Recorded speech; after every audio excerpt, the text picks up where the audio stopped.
Hammaga assalomu alaykum. Kursimizning 3-darsiga xush kelibsizlar. Bugungi darsimizni odatdagidan sal boshqacharoq boshlaymiz. Kitobni 3-yunitini to'g'ridan-to'g'ri boshlashdan oldin qisqacha grammatika bo'yicha tushuntirib beradigan narsam bor. Shu narsani ko'rib chiqishimiz kerak bo'ladi. Xo'p. Nimaga bunaqa qilamiz? Hozir sizga tushuntirib beradigan narsam kitobda keltirilmagan, lekin 3-yunitning asosi, bundan keyingi darslarimizning ham asosi deb bemalol aytishim mumkin bo'ladi. Shuning uchun hozir sizga tushuntiradigan narsamni fundament sifatida yaxshilab tushunib olishingiz kerak bo'ladi. Dars davomida bu sizga ancha foyda keltiradi va yordam beradi. Xo'p. Demak, ko'rib chiqishimiz kerak bo'lgan narsa quyidagi mavzu: gap shakllari va bo'laklari bo'ladi. Birinchi bo'lib gap shakllari bilan boshlaymiz. Gapni asosiy 3 xil shakli bor. Asosan 3 xil gap shaklini ishlatamiz. Bular birinchisi quyida ko'rishimiz mumkin darak gap, ikkinchisi inkor gap va uchinchisi so'roq gap hisoblanadi. Darak gap inglizchasida affirmative deyiladi va men uni quyidagi belgi orqali ifodalayman. Ko'pchilik maktab o'qituvchilari yoki bo'lmasam boshqa o'quv markazi o'qituvchilari buni plyus bilan belgilashlari mumkin. Siz oldin kurslarga qatnashgan bo'lsangiz va darak gap haqida o'rgangan bo'lsanglar, plyus bilan belgilab struktura formulalar bergan bo'lishlari mumkin o'qituvchingiz. Bu bitta narsa. Prosta men o'zimga ushbu belgilarni qulay deb hisoblaganligim uchun shulardan foydalanaman. Affirmative yoki boshqacha qilib positive deyilishi ham mumkin. Demak, bu darak gap hisoblanar ekan. Nima degani bu darak gap? Darak gap shaxsga biror bir narsa haqidagi ma'lumotni tasdiqlab beruvchi, to'g'ridan-to'g'ri boricha ko'rsatib beruvchi gap shakli hisoblanadi. Masalan, quyidagi marker haqida men aytishim mumkin bo'ladi. Bu qora marker. Mana sizga men uni asl rangi haqida to'g'ridan-to'g'ri tasdiqlovchi ma'lumot beryapman va bu bizda darak gap hisoblanadi. Endi men buni rad etib yoki bo'lmasam inkor etib gap tuzadigan bo'lsam, bu inkor gap deyiladi. Ikkinchi gap shaklimiz, ya'ni bu marker qizil emas deydigan bo'lsam, bu bizda inkor gap hisoblanadi va ingliz tilida buni biz negative deb ataymiz. Men mana shu ikkita tomonga qarab turilgan strelka orqali bu narsani ifodalayman. Ya'ni bir-biriga qarama-qarshi, teskari, inkor ma'nosida. Maktabda o'qituvchilar minus bilan yozib o'rgatishgan bo'lishi mumkin sizga. Bilib oling, bu bitta narsa. So'roq gap o'z nomi bilan so'roq uchun, savol uchun ishlatiladi. Bu marker qorami, bu marker yashilmi, bu marker qizilmi, xullas savol ko'rinishida kelgan gaplarimiz so'roq gap deyiladi. So'roq gaplarning ikki xil o'zini ko'rinishi bor. Bu haqida dars davomida xudo xolsa o'rganamiz. Ingliz tilida bu question deyiladi, savol gap shakli va so'roq belgisi orqali ifodalaymiz. Davom etamiz. Grammatikaning ikkinchi qismi gap bo'laklari. Gapni 3 ta asosiy bo'lagi bo'ladi. Bulardan boshqa qismlar ham bo'lishi mumkin, lekin bular asosiylari hisoblanadi va shular haqida qisqacha gaplashishimiz kerak. Qachonki biz gap tuzayotganimizda uni qismlardan iborat qilib tuzishimiz kerak bo'ladi va ularni ma'lum bir ketma-ketlikda qo'yishimiz kerak bo'ladi. Bu deyarli hamma tilda bor, xuddi shuningdek ingliz tilida ham. Va bizdagi gapni 3 ta asosiy bo'laklaridan birinchisi bu ega. Ega. Ingliz tilida subject deyiladi. Ega nima deydigan bo'lsak, ega bu gap kim yoki bo'lmasam nima haqida ekanini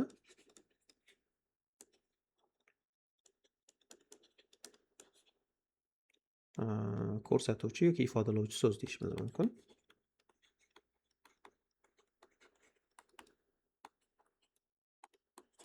Ya'ni marker qora demoqchi bo'lsam, gapim marker haqida ketyaptimi? Demak, gapimning egasi bu marker bo'ladi.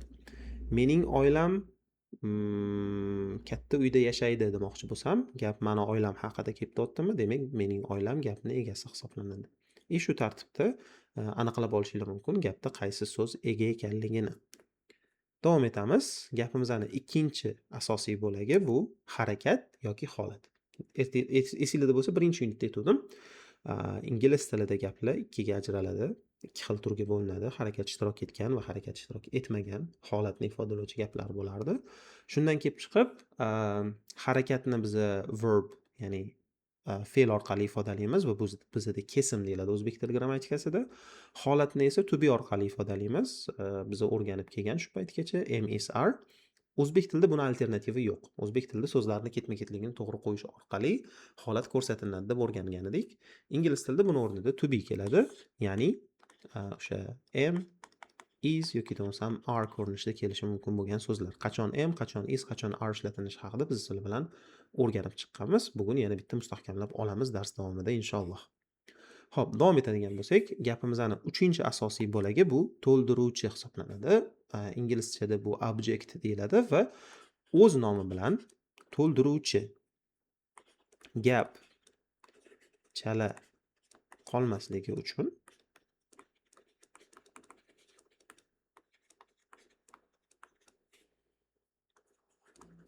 qo'shiladigan so'z. Sal qisqartirib yubordim. Qo'shiladigan to'ldiruvchi so'z deyishimiz mumkin bo'lardi. O'sha gapni chala qolmasdan to'lishi uchun xizmat qiladigan so'z bo'lardi yoki bo'lmasam so'zlar bo'ladi. Masalan, tasavvur qilinglar, marker is desam va gapimni davom ettirmasam, shu joyda to'xtatsam. Menda gapimning egasi, ya'ni marker bor. Unga to be holatni ifodalovchi fe'lni qo'ydim, marker is qildim. Endi e'tibor bering, to'ldiruvchi qo'ymayman, object qo'ymayman.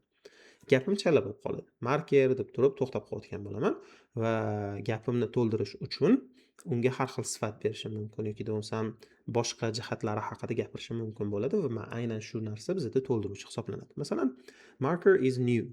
Marker yangi. Marker is black. Marker qora. Uni qanaqaligini ifodalab sifatini berishim mumkin bo'ladi yoki bo'lmasam marker is mine. Marker meniki deb turib kimga tegishli ekanligini ko'rsatishim mumkin. Yoki bo'lmasam marker is on the tablet. Marker tabletning ustida ko'rinishda qayerdaligini ifodalab to'ldiruvchi orqali gapni to'ldirib qo'yishim mumkin bo'ladi. Xullas, dars boshida sizlarga aytib o'tmoqchi bo'lgan ma'lumotim shundan iborat. Endi davom etamiz va kitob bo'yicha boshlaymiz. Bizda birinchi darsimiz Unit 3, Lesson A, Emergency Workers bo'ladi. Nima degani emergency workers? Emergency bu favqulodda vaziyat degani.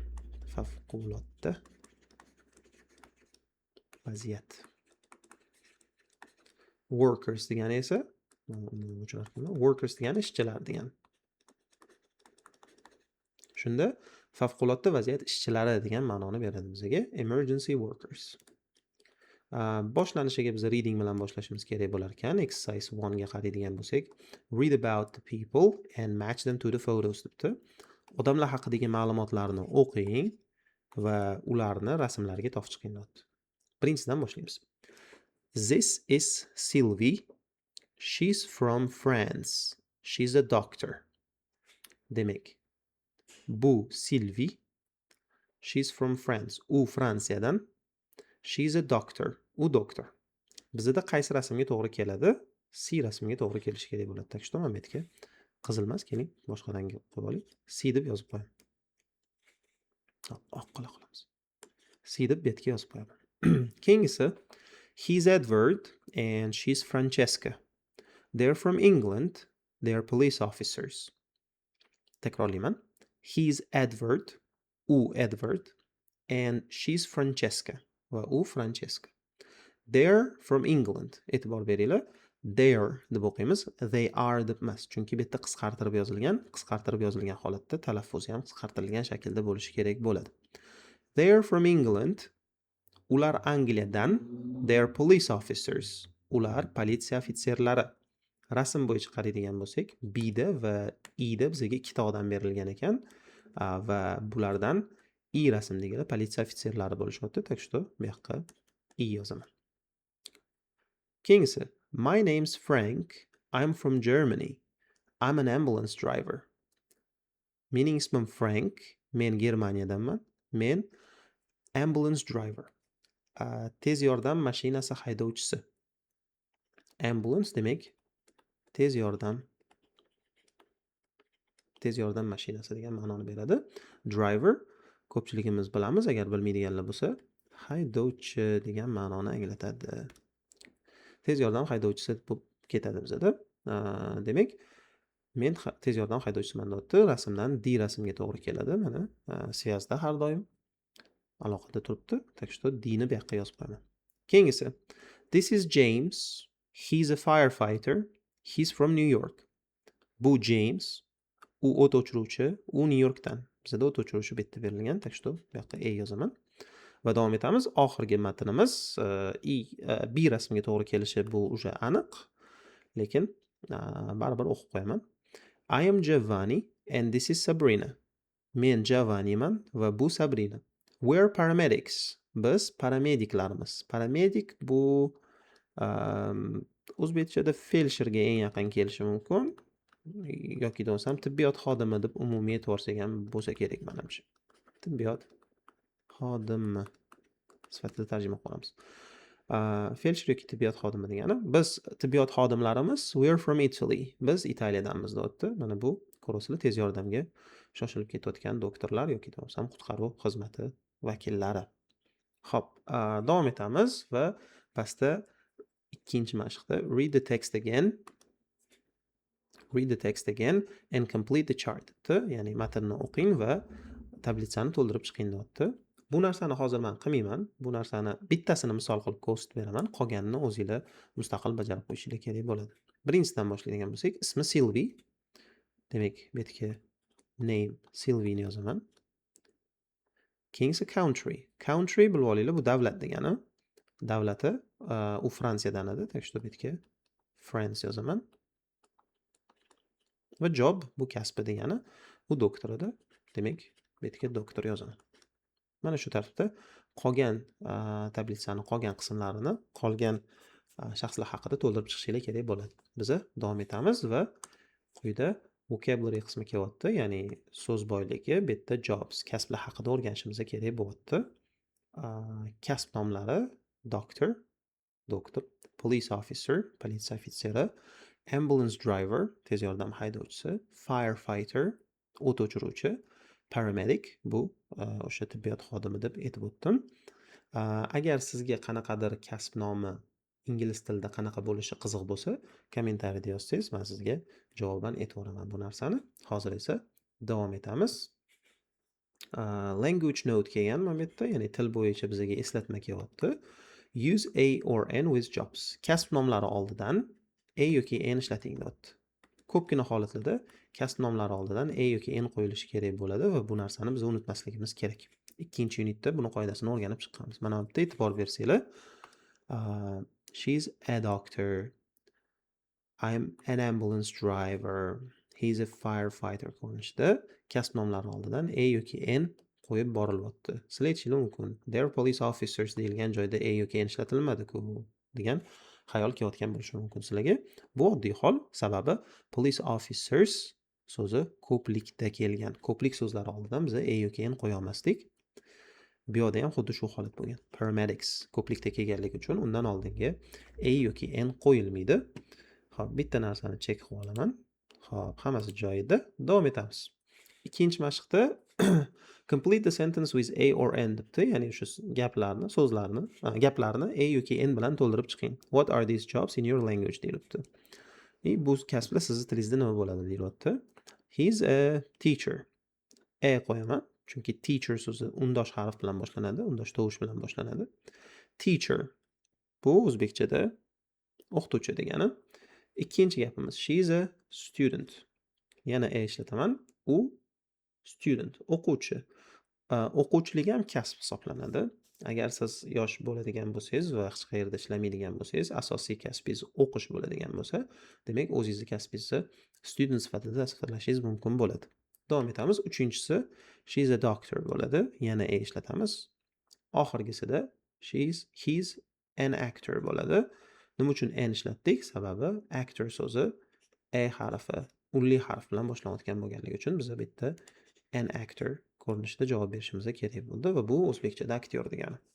Davom etamiz. Bu bizga boshqa kerak emas. Boya harfi ko'rinib turishi uchun qo'ygandim. Davom etib ketamiz. Pronunciation. Keyingi qarashimizga kerak bo'lgan bo'lim bu pronunciation. Pronunciation bu talaffuz degani. so'zlarni talaffuz qilinishi haqida va u yerda bizada uchrashi mumkin bo'lgan ba'zi fonetik tovushlar, harflar haqida o'rganishimiz kerak. Quyida ko'rib turganimiz sal noodatiyroq harfdek ko'rinishi mumkin sizlarga. D va mana bunaqa harf yozilgan, ya'ni rus tilidagi Z ga o'xshashib ketadigan harf yozilgan. Aslida bular fonetik belgilar hisoblanadi va ma'lum bir tovushni ifodalaydi. Hozirgi kunda o'quvchilarga bu narsa o'rgatilmaydi, chunki o'quvchilar lug'atdagi transkripsiyalardan foydalanmay qo'yishgan yoki bo'lmasam sodda qilib o'zbekcha variantda yozib berilishi urfga chiqqan. Biza studentlik paytimizda bundan 10 yil, 12 yil 12 yildan ham oshibdi. Xullas, biz o'quvchilik paytimizda fonetika belgilarini birinchi o'rinda kirish sifatida o'rganardik. Har xil harf belgilari bor. Mana misol uchun bu o'zbekchadagi J tovushini beradi. Mana shu D va rus tilidagi Z ga o'xshash belgini yozilishi o'zbek tilidagi J tovushini beradi. Yoki bo'lmasam quyida berilgan T va uzun qanaqadir qovus deymizmi yoki S harfi deymizmi, shunga o'xshash harf beriladi, belgi beriladi. Bu Ch degani. Ch. Mana shuni ko'rsanglar Ch o'qishinglar kerak bo'ladi. Buni kelinglar sizlarga misolda ko'rsatib beraman. Faqat ozgina pauza olamiz. Texnически screen share qilaman. Bu yoqqa o'tamiz. Xo'p. Men uchun eng zo'r lug'at bu Longman Dictionary of Contemporary English hisoblanadi. Mana bu onlayn lug'at. Bu yerdan mana sizlarga job so'zini yozamiz va ko'rsatib berishga harakat qilaman. Mana bu yerda qarasanglar, kasbni ifodalovchi so'z oldidan talaffuzi berilgan va mana shu yerda aynan ko'rishimiz mumkin. Job yoki bo'lmasam job. Imенно o emas, a ga yaqinroq qilib berilishi kerak bo'lar ekan so'z. Job ko'rinishda berilyapti. Talaffuzni ham eshitib qo'yamiz. Job. Job. Mana bu britanskiy adashmasam, qizili bu britanskiy talaffuzi, ko'ki bu amerikanskiy talaffuz. Ma'lumot uchun ldoceonline.com ko'rinishida yozsanglar, mana shu lug'atni topasizlar. Bu beginner uchun ozgina qiyinlik qilishi mumkin, chunki bu yerda so'z tarjimasi emas, balki uni definitioni, ya'ni ta'rifi beriladi. Keyinchalik yuqori darajaga chiqqaningizda bu sizlar uchun juda ham muhim hisoblanadi. Yana bitta so'z yozaman, teacher. Talaffuziga e'tibor beramiz. Teacher. Mana cho'ziq i. Ikkinchi unitda gaplashdik bu haqida. Mana bitta ch, mana teacher. Mana bu chalqanchasiga yozilgan e bu shva tovushi hisoblanadi va bu unli harflarni jarangsiz talaffuzi hisoblanadi. Masalan, o'zbek tilidagi e tovushiga o'xshaydi. Bir, mih deganimizda biza so'zlarni mih yoki bir ko'rinishda emas, balki bir mih ko'rinishda o'qiymiz. Mana shu chalqancha yozilgan bu e tovushini beradi. Britaniyada teacher bilan tugaydi. Amerikanskida oxiriga r tovushini qo'shib qo'yasizlar, ya'ni teacher ko'rinishda aytiladi. Mana shu farq ko'rsatib berilgan. Talaffuz fonetika belgilarini mana shu yerda ko'rishimiz mumkin. Boya ta'kidlaganimdek, bu narsa o'quvchilar tomonidan hozirgi kunda deyarli ishlatilmaydi, chunki bizda mana bunaqa funksiyalar bor. Teacher. Ko'rdinglarmi? Ya'ni o'sha lug'atlarimiz bizga so'zni talaffuzi bilan yozib beradi. O'sha sababli ko'pincha transkripsiyaga hojat qolmaydi. Xo'p, qaytamiz va oh my god. Did I share it or not? Orada o'zgarib qolgan bo'lishi mumkin. Men bor uzr so'rayman. Chunki qaysidir harf menda kamerani o'zgartiradigan qilib belgilab qo'yilgan edi. Adashmasam shu teacher so'zini yozayotganda C harfidan keyin o'zgarib qolgan bo'lishi mumkin. Sorry for the technical issue. We should continue because I cannot ya'ni men bor uzr so'rayman. Davom etishimiz kerak, chunki hozirgi narsani men sizlarga to'g'rilab ko'rsatib berishim uchun ancha vaqt ketib qoladi. O'zi hali oldinda juda ko'p mavzularimiz bor.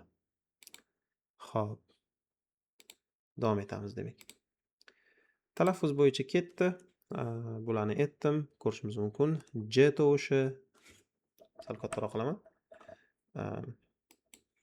Hozirgina aytganimdek, J ko'rinishi, J tovushi, D tovushi, R tovushi va Ch tovushlari kelgan bizda. Mana bu yerdagilarni o'qib o'zinglar uchun praktika qilishinglar mumkin. Tagiga chizilgan so'zlarni qanaqa talaffuz qilinayotganligiga yaxshilab e'tibor berib qo'yasizlar. Biz esa functional language ga o'tamiz va functional language da asking about jobs, ya'ni kasblar haqida so'rash haqida o'rganishimiz kerak. Asking about jobs. O'tamiz bu yoqqa. Xo'p, demak mana functional language mavzuyimiz jobs bo'lyapti.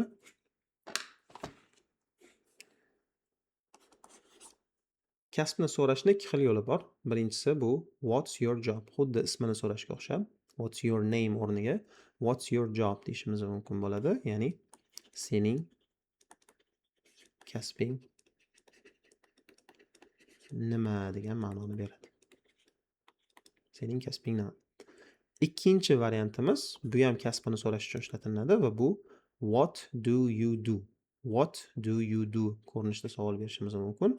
Buni tarjimasi sen nima? Chiroyliroq chiqishi uchun ish qo'shib ketamiz. Nima ish qilasan? Esingizda bo'lsa, o'tgan unitda, ikkinchi unitda aytib o'tdim. Ba'zi holatlarda so'zlar, gaplarni so'zma-so'z emas, balki o'zbek tilidagi ma'nosiga mos tushishi uchun tuslantirib, ba'zi joylarni o'zgartirib tarjima qilardik. Masalan, bu yerda ham so'zma-so'z tarjimasi sen nima qilasan degani, lekin kasb haqida asosan ishlatilganligi uchun sen nima ish qilasan deb turib tarjima qilsak, aniqroq va to'g'riroq tarjima bo'ladi. What do you do? yoki what's your job? Shu orqali birovni kasbini so'rashimiz mumkin. Bunga javob berilayotganda esa I am bilan javob beriladi. I am a teacher. Men o'qituvchiman. Boya o'qigan qoidamiz bo'yicha kasb nomlari oldidan a yoki n qo'yish kerak. Agar ko'plikda bo'lsa, ya'ni masalan we are deb turib biz deb aytib o'tgan bo'lsanglar, unaqada teachers bilan tugatamiz. Hech qanaqangi a yoki n qo'yilmaydi. Shu tartibda biz demak kasbimizni ifodalashimiz mumkin bo'ladi. Mana bu savolimizni biz ozgina tuslantirishimiz mumkin, чтобы boshqa odamlarni kasbini so'rash uchun. Masalan, what's your job? Sening kasbing nima degani yoki sizning kasbingiz nima degani. Agar mana shu yerda uning kasbi nima demoqchi bo'lsam, what is his? O'g'il bolaga nisbatan, qiz bolaga nisbatan her ishlatgan bo'ladim. Job ko'rinishida ham so'rashim mumkin. What is his job? Uning kasbi nima? Mana ko'rasizlar, your so'zi o'rniga his qo'yganmiz, чтобы sening so'zini uning so'zi bilan alishtirish uchun. Bularning qoidalarini biz sizlar bilan oldingi unitlarda o'rganganmiz. Demak, mana shu kasb so'rash va kasb etish qoidasi hisoblanadi. Davom etamiz. Mana bu yerda speaking bo'lishi kerak, gruppovoy sinfdagi o'quvchilar bir-biri bilan ishlashi kerak, lekin bizda guruhimiz yo'q, onlayn ketyapmiz. O'zingizlar bemalol praktika qilishinglar va kasblaringlarni etishinglar yoki bo'lmasam so'rashinglar mumkin. Xo'p, grammatika. Grammatikada to be ni affirmative shakli, ya'ni boya dars boshida tushuntirib berganim, darak gap shakli haqida gaplashishimiz kerak bo'ladi. Xo'p, davom etamiz. Grammatika. Yetib keldik mana. Grammatikada to be ni affirmative shakli haqida o'rganishimiz kerak. Va to be ni affirmative shaklida gap quyidagi formula asosida tuziladi. Gap boshiga subject qo'yiladi. Ya'ni gapni egasi. Bu haqida ham boya gaplashdik-a? Oh my god, sorry about this. Uzr so'rayman.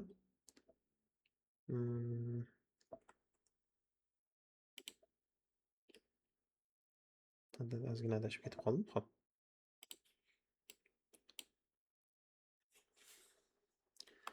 Gap boshiga demak subject qo'yilar ekan, gapning egasi.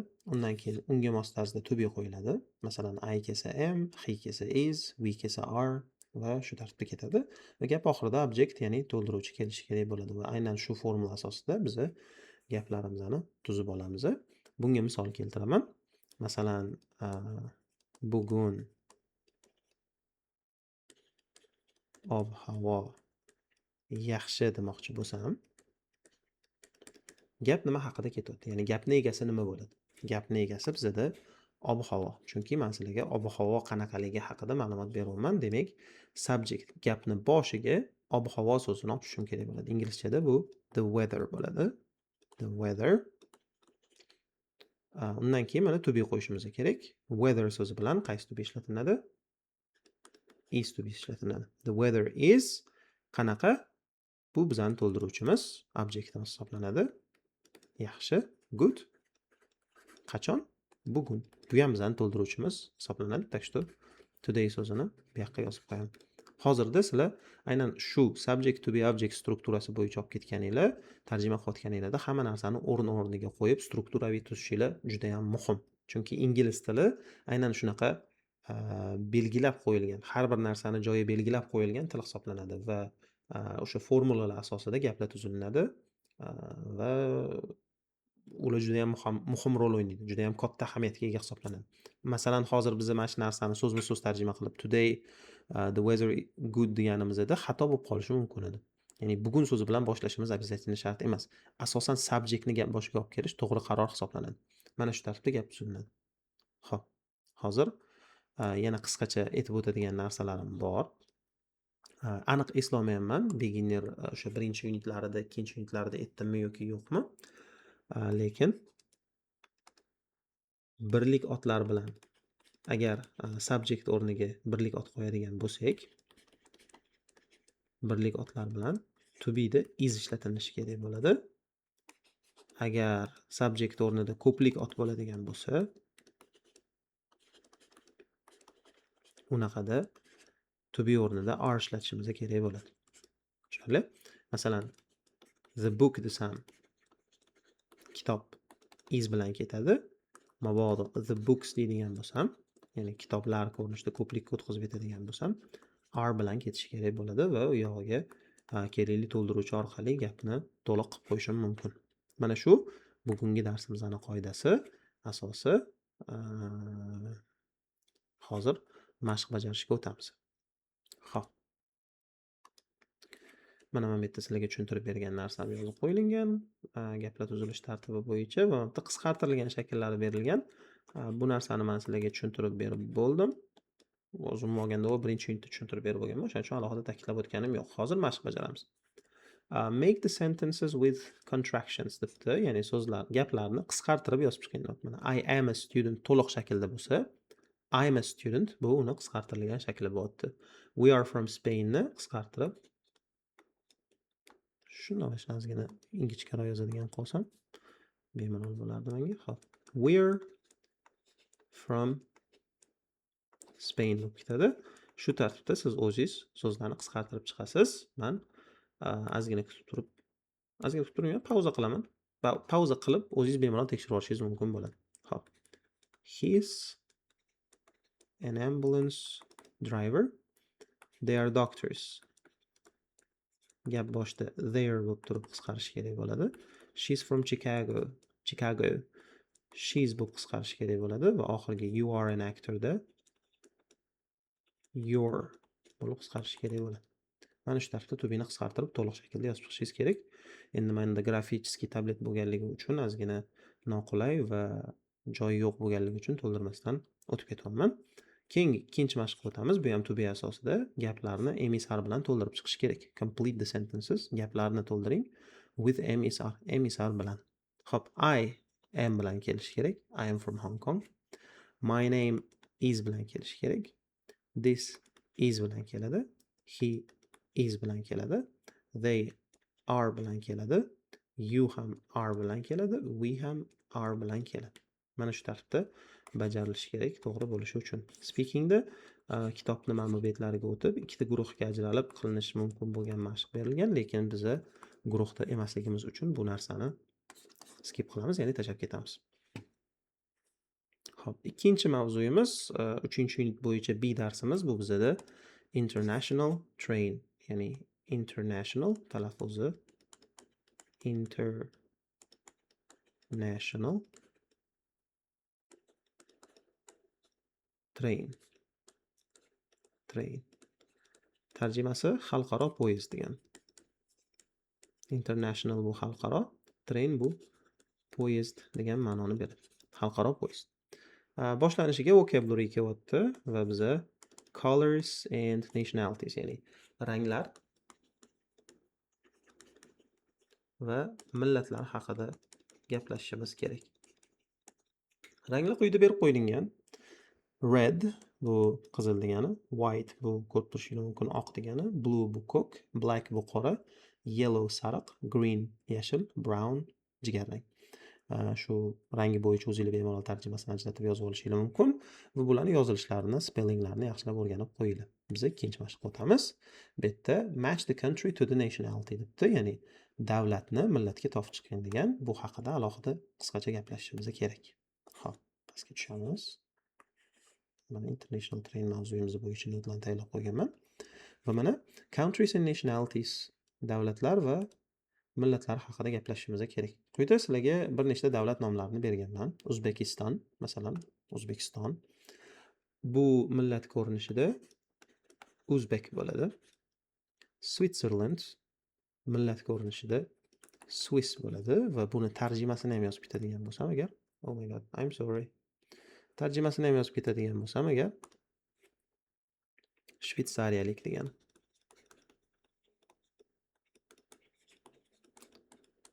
Millat ko'rinishida shvetsariyalik deb tarjima qilinadi. Davlat ko'rinishida o'zingiz taxmin qilishingiz mumkin. Bu Shvetsariya davlatini ifodalaydi. Tekazgina solib qo'yaman. Canada bu Canadian bo'ladi.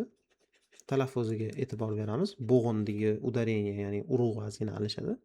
Bu yerda Canada birinchi bo'g'inga urg'u berib Canada qilayotgan bo'lsak, mana bitta bo'g'in bizda pasayib ketyapti, urg'u bizda pasayib ketyapti va tovushiga o'tib ketyapti. Canada. Canadian desa urg'u aynan betga tushganligi uchun bet ko'tarilib A bilan talaffuz qilinyapti. Canadian bo'lib ketyapti. Naborot, mana bu A'imiz pasayib boyaga aytib o'tganim teskari boya sizlarda menimcha videoda ko'rinmay qoldi. Teskari belgisi orqali shvati o'sha orqali ifodalanib ketyapti. Canadian tarjimasini yozib yuboring chunki oson. Kanadalik degani. Keyingi so'zimiz Scotland.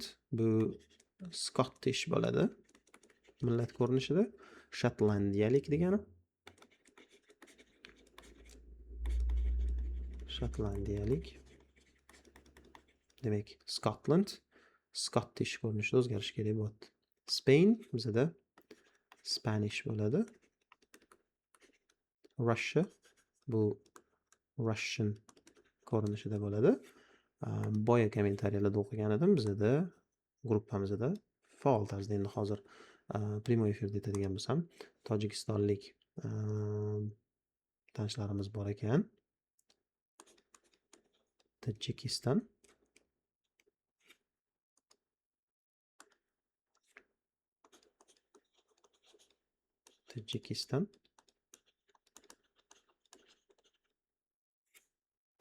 Tajik bo'lib ketadi. Adashmasam D bo'lmasdi Tojikiston. Adashmasam bo'lmasdi. Keling, shuni konform qilib qo'yaman.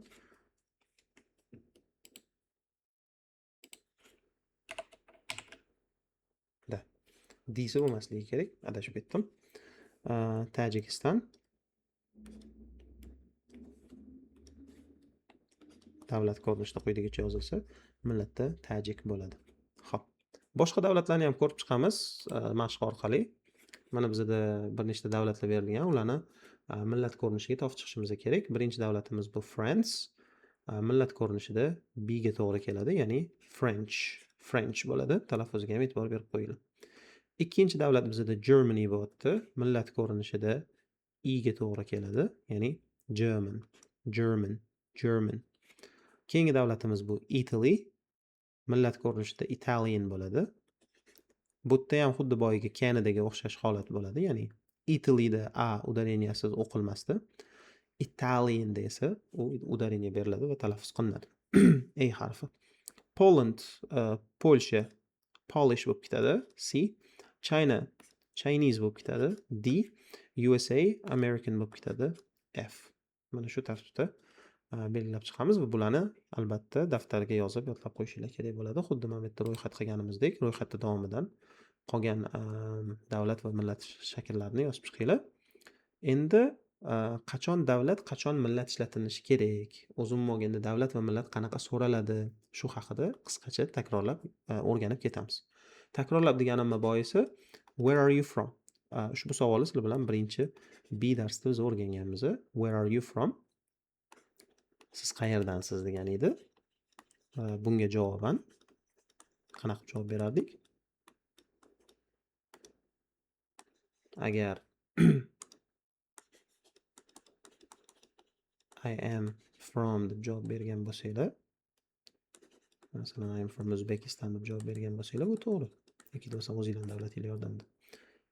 Xo'p, davom etamiz. Millatini so'rash.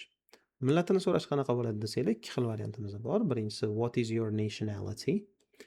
Nationality so'zini talaffuziga alohida e'tibor beringlar. Nationality. Bo'g'ini ajratib olsanglar, ozgina o'zingizga oson bo'ladi.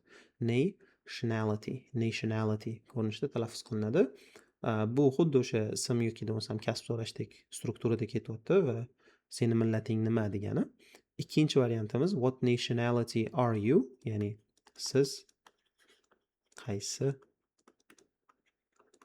millatdansiz degan ma'noni beradi bizga. Siz qaysi millatdansiz degan ma'noni beradi. Va mana shu ikki xil yo'lni biri bilan biza boshqa bir shaxsni millati haqida so'rashimiz mumkin bo'ladi. Javob berayotganimizda I am Uzbek deymiz. Men o'zbekman. I am Uzbek. Bitta from, in, an qo'shimchalari bo'lmaydi. To'g'ridan to'g'ri I am dan keyin millatga o'tib ketamiz. I am Uzbek. He's Chinese. She's Polish ko'rinishida boshqa shaxslar haqida ham ma'lumot berishimiz mumkin bo'ladi. Demak, kitobga qaytamiz va u yerdan mashqlar bajaramiz. Bitta eshitib buni tekshirish uchun berilgan. Bu narsani confirm qilishimiz mumkin. Endi 4-mashqda describe the flags of different countries debdi. Ya'ni har xil davlatlarning bayrog'ini tasvirlang deb mana bitta bizga misol berib qo'ygan, qaranglar. The Italian flag is green, white and red. Italiya bayrog'i yashil, oq va qizil ko'rinishida gap berib qo'yilgan. Bizdan talab qilingan narsa qolgan davlatlarni bayroqlari haqida gapirib, mana shunaqa gap tuzish va tasvirlash. Va bu yerdagi gapga yaxshilab e'tibor beringlar va bundan oldin hozirgina o'rgangan qoidamizda to be ni affirmative darak gap shakli qoidasi bo'yicha breakdown qilib beraman, ya'ni bo'lib chiqaman, qaranglar. The Italian flag bu bizning subjektimiz hisoblanadi. Undan keyin is to be bo'lib kelyapti. Green, white and red bo'lib bizda object bo'lyapti. Mana boyagina o'rgangan subject to be object formulasi asosida gap tuzilyapti. Shu formula asosida biz hozir Fransiya bayrog'i haqida gap tuzib beraman. Qolganlarini o'zingizlar praktika uchun daftaringizga bemalol tuzishinglar mumkin bo'ladi. Xo'p, Fransiya bayrog'i haqida gap tuzmoqchi bo'lsam, nima deyman? The French, katta harf bilan yozishim kerak. The French, fransuz. Frans so'zini olmayman, millat shaklini olaman. Fransuz bayrog'i demoqchiman. French flag bu bayroq degani. The French flag is to be ga is ishlataman, chunki bayroq haqida gapiryapman. Bayroqlar emas, bitta bayroq haqida gapiryapman. Demak, the French flag is ranglari blue, white and red. Is blue, white and red ko'rinishda aytamiz. Ranglarni aytayotganimizda oxirgi rangni aytishdan oldin and so'zini qo'yishimiz kerak. Masalan, bitta ikkita rang bo'ladigan bo'lsa, white and red qilib tugatamiz. Xo'p, 5-mashq. What's your nationality? What color is the flag of your country degan savol berilibdi. Bu savollarga o'zingizlar javob berib praktika qilasizlar. Biz listening bilan davom ettiramiz. 1-mashq 148-track bo'yicha listen to the conversation deyilibdi va what is the problem deyilibdi. Hozir 148 ni qo'yaman, eshitamiz va muammo nimadaligini topamiz. Xo'p.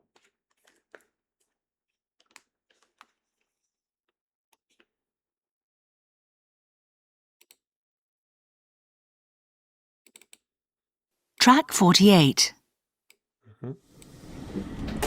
Phew. Well, hello. Hello.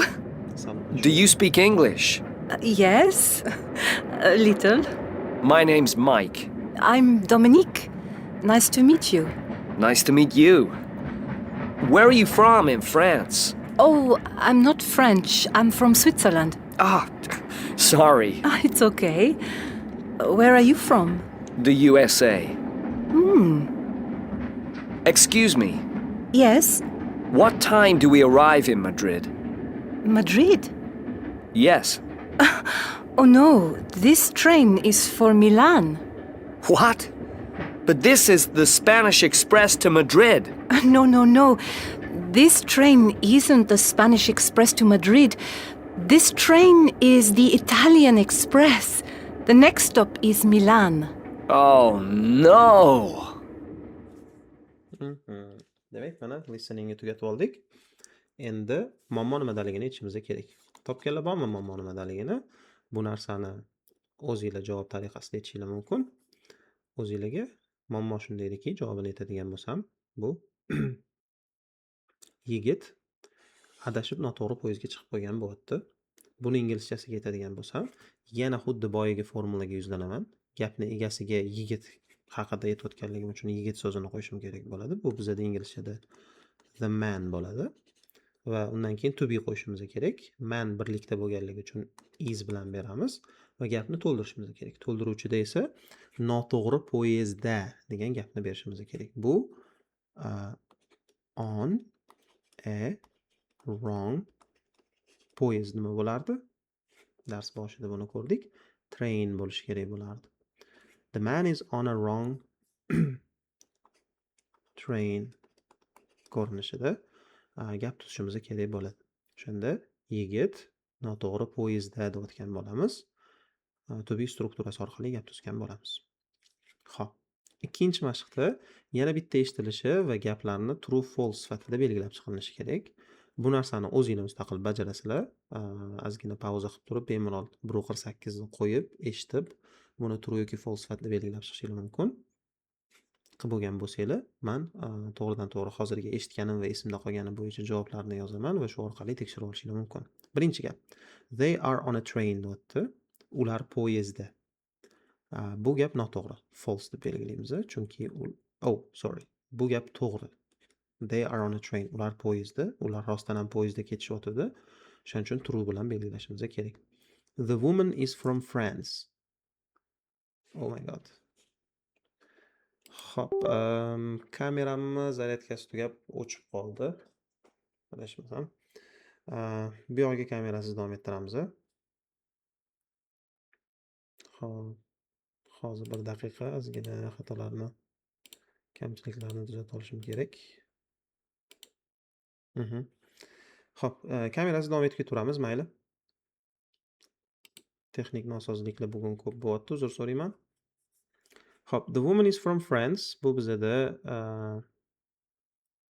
false bo'ladi, chunki I'm from Switzerland. Men Shvetsariyadanman deb javob beradi. The man is from the USA. Bu bizda true bo'lishi kerak. The train is the Spanish Express to Madrid. Bu false bo'ladi, chunki yigit ayni Madridga ketadigan Spanish Expressga chiqmoqchi edi, lekin Italiyaga boradigan boshqa poyezdga chiqib qo'ydi. Так что bu false bo'lishi kerak. The next stop is Milan. Bu true bo'ladi. O'sha oxirida oh no deyishidan oldin the next stop is Milan deb mana ayol aytadi. Davom etamiz va grammatika haqida o'rganishimiz kerak bo'lar ekan. Grammatikada biz demak to be ning inkor shaklini ko'rib chiqishimiz kerak. Doskaga qaytamiz va doskada grammatika mana to be ni inkor gap shakli haqida. Negative. Xo'p, bu uchun ham maxsus formulamiz bor va bu juda ham oddiy va oson bo'ladi. O'zbek tilida so'zga emas so'zini qo'shish kifoya bo'lsa, ingliz tilida not so'zini qo'shish kerak bo'ladi va u so'zni biz ayni to be dan keyin, emisardan keyinga qo'shib yuboramiz. Not. Mana shu yerga to be dan keyin not so'zi qo'shiladigan bo'lsa, bu gapimiz inkorga o'tganligini ifodalaydi va ko'rsatadi. Undan keyin object bilan gapni tugatib qo'yamiz. Mana shu formula asosida gap tushuniladi. Misol keltiradigan bo'lsam va aytishim mumkin bo'ladigan bo'lsa,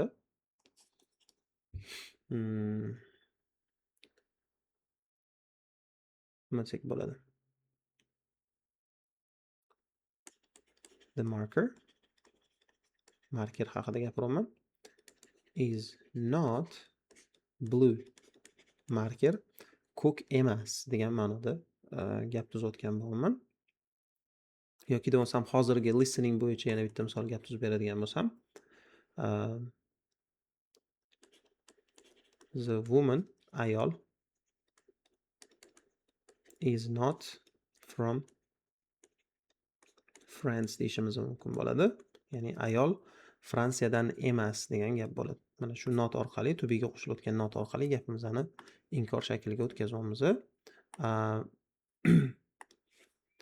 Demak, qanaqa to be ishlatilayotganligidan kelib chiqib ba'zida qanaqa subject ishlatilayotganligidan kelib chiqib ba'zida am not, ba'zida is not, ba'zida esa are not ko'rinishida bo'lishi kerak bo'ladi. Buni esa biz qisqartirishimiz mumkin. Bu bizda to'liq shakl. Buni qisqartirishimiz mumkin. Am not, is not va are not so'zlari qisqarib quyidagi ko'rinishga o'tib ketadi. Are not bizda aren't ko'rinishda qisqartiriladi. Ba'zida to be ni o'zini qisqartirib not qo'shish ham mumkin. Are not ko'rinishida. Bu kamdan kam uchraydigan holat. Asosan aren't ko'rinishida qisqartiramiz. Is not ni isn't qilamiz va buni ham ba'zida not qilib qisqartirishimiz mumkin. Lekin yana aytib o'taman, ko'p ishlatiladigani bu variant hisoblanadi. Am not qisqarib esa am not bo'ladi. Mana bu am notni to'g'ri qisqartirish varianti. Masalan, bularni strukturasi bo'yicha amn't qiladigan bo'lsak, bu noto'g'ri bo'lib qoladi. Mumkin emas. Amn't ko'rinishda qisqartirish yo'q. O'sha narsaga hushyor bo'linglar. Ba'zi o'quvchilar Amerika ochib noto'g'ri qisqartirib qo'yishadi. Mana shu to be'ni inkor shakli va uni qanaqa qilib qisqa shaklda yozishimiz mumkinligi haqida bo'ldi. Endi darsimizga qaytamiz va bu yerda kelgan mashqlarni bajaramiz. Mana bu yerda listen and correct the sentences debdi, eshitmasdan bajaramiz. Mana bu yerda gap berilgan, qaranglar. Her name is Michelle. Uning ismi Michelle. Mana bu yerda aytyapti, qo'shida Dominik berib qo'yibdi. Gapda aytyapti, her name isn't Michelle. Uni ismi Michelle emas. Ya'ni bu yerdagini rad etishimiz, inkor qilishimiz kerak. Isn't qo'shish orqali qilamiz. Keyin to'g'ri variantini aytib qo'yamiz. Bunda darak gap shaklidan foydalanib, her name is Dominic deyishimiz kerak bo'ladi. Davom etadigan bo'lsak, ikkinchi mashqda she's from France kelyapti. She's from France. U Fransiyadan deyapti. Biz uni u Fransiyadan emas deyishimiz va keyin u Shvetsariyadan deyishimiz kerak bo'ladi. Buning uchun nima qilamiz? Buning uchun bizga berilgan gapni inkor shakliga o'tkazamiz. Demak, she isn't from France bo'ladi. U Fransiyadan emas va keyin darak gap shaklida qo'shidagi ma'lumot bo'yicha, to'ldiruvchi bo'yicha gapni to'g'rilashimiz va she is from Switzerland deyishimiz kerak bo'ladi. Menda solmadi. Xo'p. Pastga ham tushib ketib qoldik. Xo'p, qaytamiz. Shu tartibda 3-chi, 4-chi, 5-chi, 6-chi gaplarni bajarib chiqishinglar kerak bo'ladi. Va bu narsani kommentariyada yozadigan bo'lsanglar, xatolari bo'lsa men ta'kidlab tekshirib ketaman, imkon boricha. Xo'p, ikkinchi mashqqa o'tamiz. Complete the dialogue with the correct form of to be, verb to be debdi. Ya'ni to be fe'lini to'g'ri shakllari yordamida dialogni to'ldiring deyapti. Mana bu yerda bizga dialoglar berib qo'yilgan va bu dialoglarda biz to be'ni to'g'ri shaklda qo'yib chiqishimiz kerak. E'tibor bersanglar, bu yerda qovus ichida plus berilgan joylari bor va qovus ichida minus berilgan joylari bor. Agar qovus ichida plus turgan bo'lsa, bu o'tda affirmative shakl ishlatilishi kerakligini anglatadi va sizlar etga yoki am yoki is yoki are qo'yishinglar kerak bo'ladi degani. Agar minus turgan bo'lsa qovus ichida, bu inkor shaklda not, isn't yoki aren't ko'rinishida kelishi kerakligini anglatadi. Mashqni bemalol videoni pauza qilgan holatda o'zingizlar bajarishingiz mumkin. Keyinchalik men bajarishimga qarab tekshirib olasizlar. This French wine is good bo'ladi. This French wine is good. Plus turganligi uchun oddiy shaklda is ishlataman. Wine so'zi birlikda bo'lganligi uchun. Ketidan minusda kelyapti. Bu it isn't French bo'ladi. Excuse me desa, bu ta'kidlab takrorlab it isn't French, it is Italian deydi. Bu yerda plus kelganligi uchun isni o'zini ishlatamiz. Davomida really, oh yes, you are right. Italian white wine ko'rinishda davom ettirishimiz kerak bo'ladi. Keyingi mashqda Where you from in the United States? Esingizda bo'lsa, where are you from bo'lardi. Bu savol shakl ozgina qoidasi tushuntirib berilishidan oldin kelgan, atidan berilgan bu narsa sizlarni tayyorlash uchun. Hozir dars davomida 3-sida biz to be ni savol shakli haqida ham gaplashamiz. O'shaning uchun bu narsa bizga ozgina oldindan berib ketilgan bo'lib kelyapti. Xo'p. Where are you from in the United States? Xo'p. Davomida we minus kelyapti. We bilan aren't ishlatiladi. We aren't American bo'ladi. Ketidan you aren't American, yana minus bilan kelgan, you bilan kelgan, demak aren't ishlataman.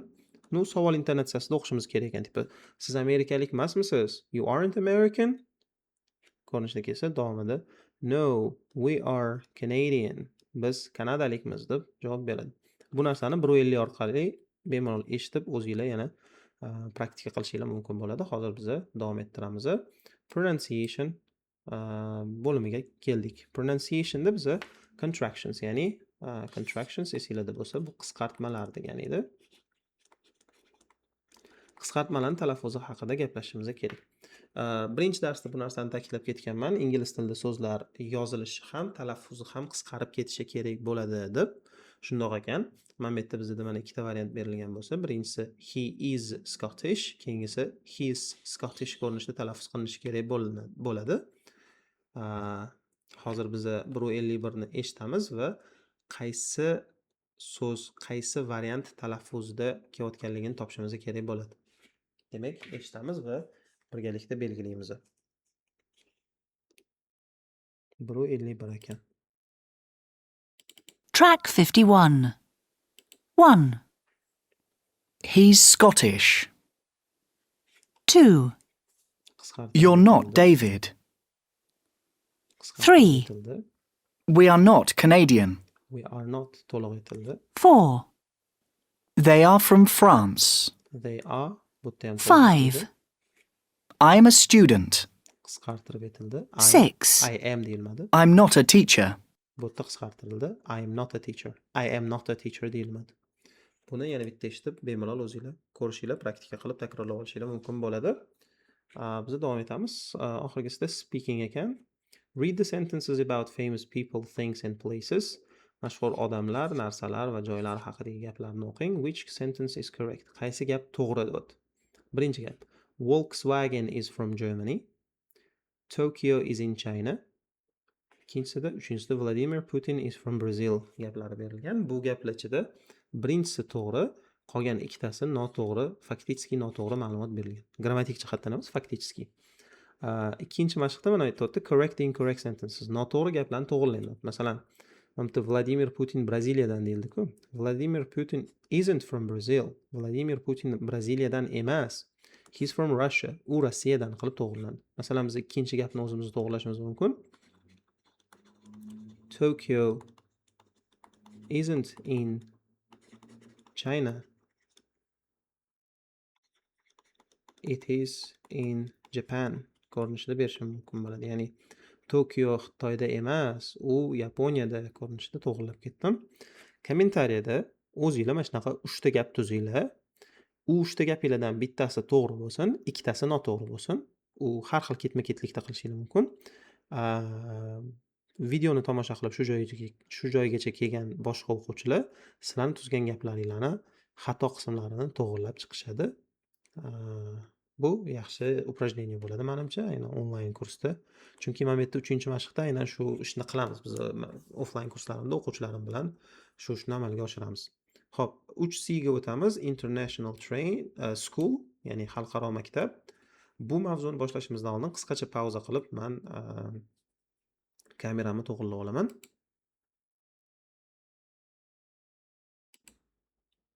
Xo'p, kameramiz qaytdi. Yana sizlar bilan ko'rishib turganligimdan juda ham xursandman. Lekin orada yana o'chib qolish ehtimoli bor, chunki hali to'liq quvvatlanmagan ekan. Shuning uchun davom ettiramiz. Orada mabodo o'chib qoladigan bo'lsa, hayron bo'lmaysizlar va texnik nosozlik uchun yana uzr so'rayman. Xo'p, mavzuyimiz International School, xalqaro maktab.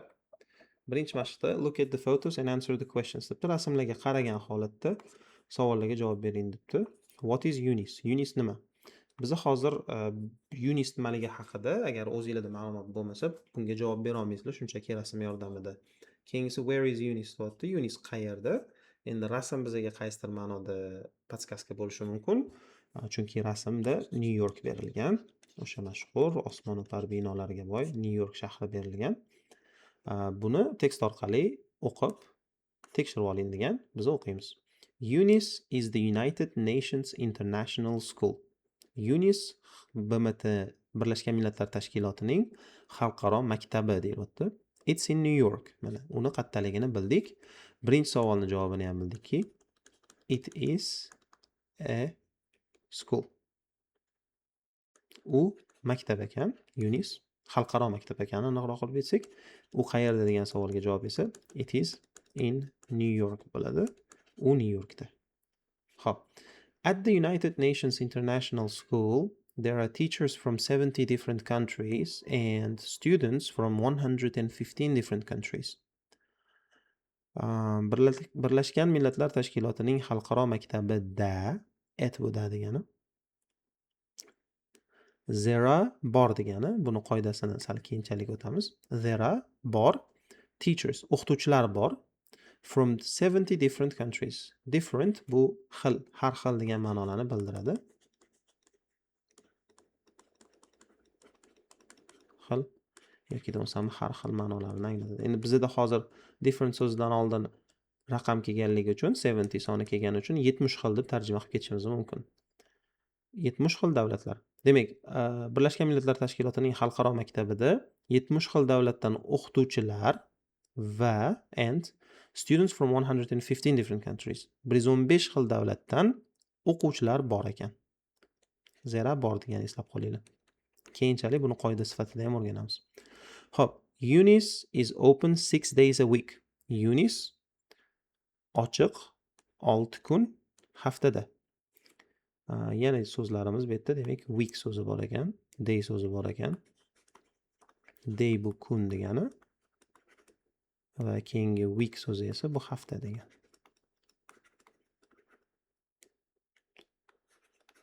Shunda UNIS is open 6 days a week so'zini UNIS haftada 6 kun ochiq from Monday dushanbadan to Saturday shanbagacha deb tarjima qilishimiz mumkin bo'ladi.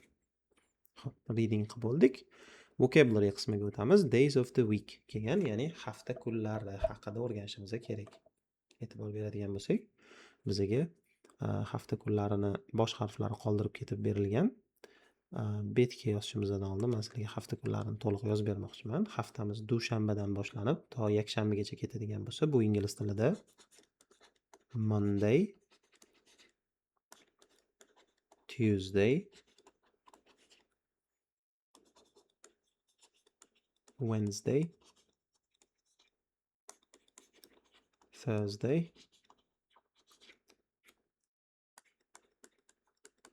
Friday, Saturday va Sunday ko'rinishida keladi. Bu yerda alohida e'tibor qaratishimiz kerak bo'lgan so'zlar bor. Masalan, Wednesday so'zi, ya'ni kunni, haftaning 3-kuni, chorshanba. Talaffuziga e'tibor beringlar. Wednesday. Ya'ni mana bu yerda kelayotganda mute bo'lib ketadi, ya'ni talaffuz qilinmay ketiladi. Wednesday ko'rinishida aytilishi kerak. Tuesday so'zini esa ikki xil talaffuz qilishimiz mumkin. Tuesday qilib yoki bo'lmasam Tuesday qilib. O'sha sheva hisobiga Angliyaning ba'zi qismlarida Tuesday deb ham talaffuz qilinishi mumkin. Payshanba Thursday ko'rinishida talaffuz qilinadi. Qolganlari oson. Friday, Saturday, Sunday, Monday ko'rinishida keladi. Demak, mana bu yerdagi mashqqa hafta kunlarini bosh harflari qoldirib ketib yozilgan. Bularni yozib chiqamiz. Dushanba Monday, seshanba Tuesday, chorshanba Wednesday, payshanba Thursday, juma Friday, shanba Saturday, yakshanba esa Sunday ko'rinishida keladi. Mana shu demak hafta kunlarini yozilishi bosh harflari. Shuni sal yana kichraytiraman, чтобы mana bu narsani daftaringlarga yozib olishinglar kerak. Talaffuzlari bilan kelgan qismgacha buni ko'rsataman. Pauza qilib bemalol yozib olishinglar mumkin. Hozir listening qilishimiz kerak. Listen to a teacher from Eunice answer questions about the school. Yunis maktabidagi o'qituvchi maktab haqidagi savollarga javob berganini eshiting, deyapti. Number the questions in the correct order. Mana bu berilgan savollarni listeningda kelgan savollarni ketma-ketligi bo'yicha qo'yib chiqing, deyapti. Demak, eshitamiz va bajaramiz. Mendan oldin sizlar 153 ni mustaqil eshitib, o'zingizlar bemalol bajarib olishinglar mumkin. Xo'p, 153 ekan. Track 53. Bajarib bo'lgan bo'lsanglar tekshiramiz. And that's the end of our tour of Eunice, the United Nations International School. Any questions? Question Yes. savol so'raldi. When is the school open? When The school is open Monday to Saturday. What is the school website? Website. It's www.eunice.org. Is the school cafeteria open every day? No, it isn't. The cafeteria isn't open on Saturdays. Where are the teachers from? Many teachers at Eunice are from the United States, but we also have French, German, Swiss, Italian, Japanese, and Australian teachers. Are you the director? No, I'm not. Are you- I'm the assistant director. Who is the director? The director is Mr. Y. He's in his office right now. Oxirida who is the director bilan tugatilindi. Savollar ketma-ketligi demak mana shunday belgilanishi kerak edi. Agar shunaqa qilgan bo'lsanglar, to'g'ri. Davom etamiz. Pastdagi mashqqa o'tamiz. Xo'p, keyingi mashqqa o'tamiz. Keyingi mashqda listen again and match the answers to the questions. Yana eshitib javoblarni savollarga topib chiqing degan, lekin biz buni sal boshqacharoq bajaramiz. Eshitib emas, savolni ma'nosini javobni ma'nosiga bog'lash orqali qilamiz. Birinchi savol, when is the school open? Maktab qachon ochiq, deyapti. Bunga javoban F bo'ladi. Demak, bu yoqqa men 1 sonini yozaman. F bo'ladi. Birinchi savolning javobi bo'pti. School is open Monday to Saturday. Maktab dushanbadan shanbagacha ochiq degan javob bo'pti. Ikkinchisi, what is the school website? Maktabning veb-sayti nima?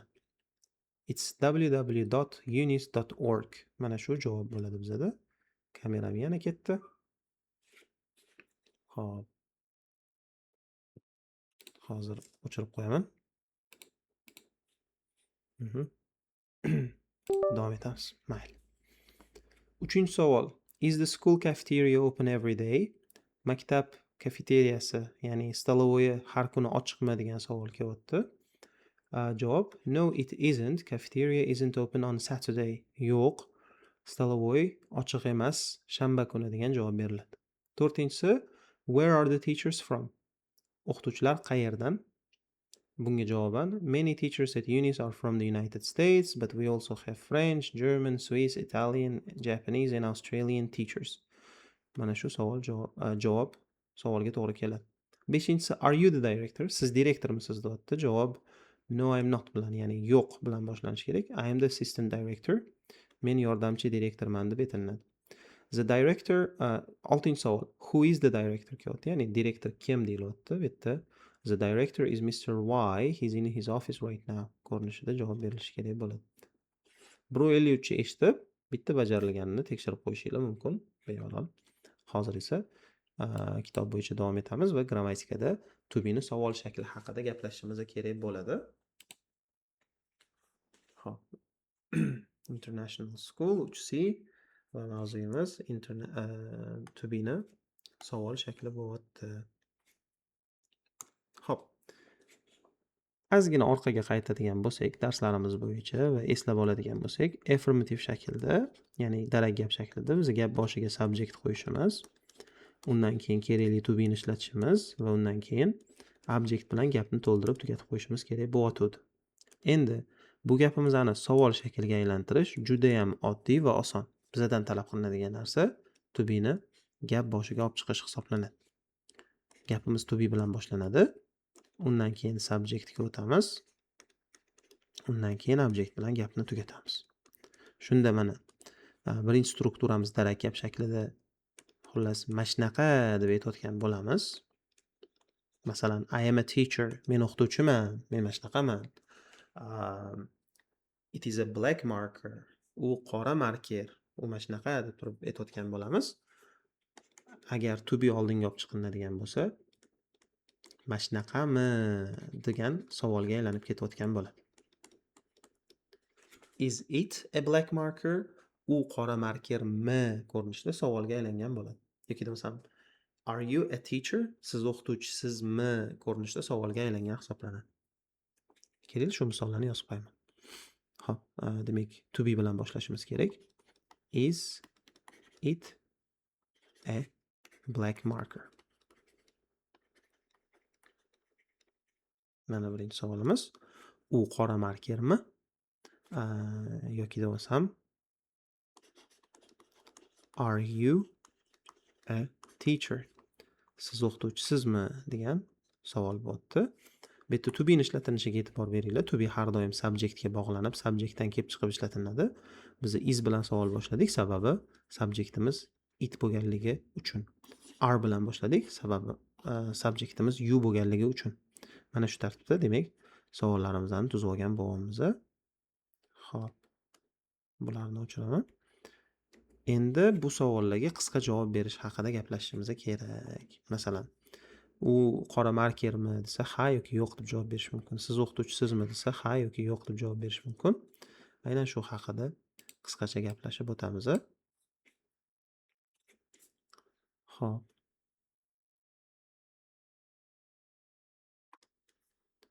Savollarga ha deb javob berish bu ingliz tilida shunchaki yes bilan bitadigan ish emas. Yesni o'zi yetarli bo'lmaydi. Yes deyishimiz va undan keyin kerakli subjektni ishlatib, unga mos keladigan to be ni, ya'ni am ni, is ni yoki bo'lmasam are ni qo'yishimiz kerak bo'ladi. Yo'q demoqchi bo'lsak ham, bu shunchaki no bilan bitadigan ish emas. No degandan keyin kerakli subjektni tanlab olishimiz, unga mos keladigan to be ni qisqa shaklda not, isn't yoki bo'lmasam aren't ko'rinishda berishimiz kerak bo'ladi. Mana shu struktura yoki formulacha yordamida biz demak savollarga javob berib chiqishimiz mumkin va mana shu yerda subjektni tanlab olinishi, to'g'ri subjektni tanlab olinishi juda ham muhim hisoblanadi. Buni qanaqa qilib bilamiz? Qanaqa qilib определить qilishimiz, ya'ni aniqlashimiz mumkin bo'ladi. Bu savolga uzviy tarzda bog'liq bo'ladi. Chunki savoldagi kelayotgan subjektdan kelib chiqib, biza shu javobimizni hal qilishimiz mumkin bo'ladi. Belgi bilan beraman, javob deb yozaman. Javobdagi subjektni tanlab olishimiz mumkin bo'ladi. Bu nima degani? Tepadagi misol orqali ko'rsatib beraylik. Tepada mana is it a black marker degan savol berildi. U qora markermi degan savol. Bunga javob berayotganimda ha demoqchi bo'lsam yes it is deyman. Yo'q demoqchi bo'lsam no it isn't deyman. Ya'ni ha yes it is, no it isn't. Mana bu yerda ko'rishimiz mumkin, subjekt o'rniga it tanlab oldik. Ha deganda ham yo'q deganda ham. Bu qayerdan keldi deb savol berishingiz mumkin. Bu narsa savoldagi it bo'yicha olinmoqda. U narsa haqida savol berilyapti, men ham u narsa haqida javob beraman. Так что kelasi itligicha qovuradi. Keyingi savolga qaraydigan bo'lsak, are you a teacher? Siz ustozmisiz deyilyapti. Bunga javoban hozir shundoq joy ajratib olishim kerak ekan ozgina.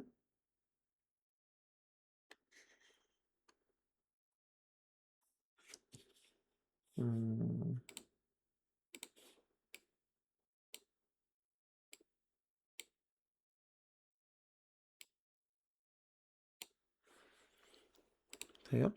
Hop, bunga javoban yes I am yoki desam no I am not ko'rinishida javob berilishi kerak.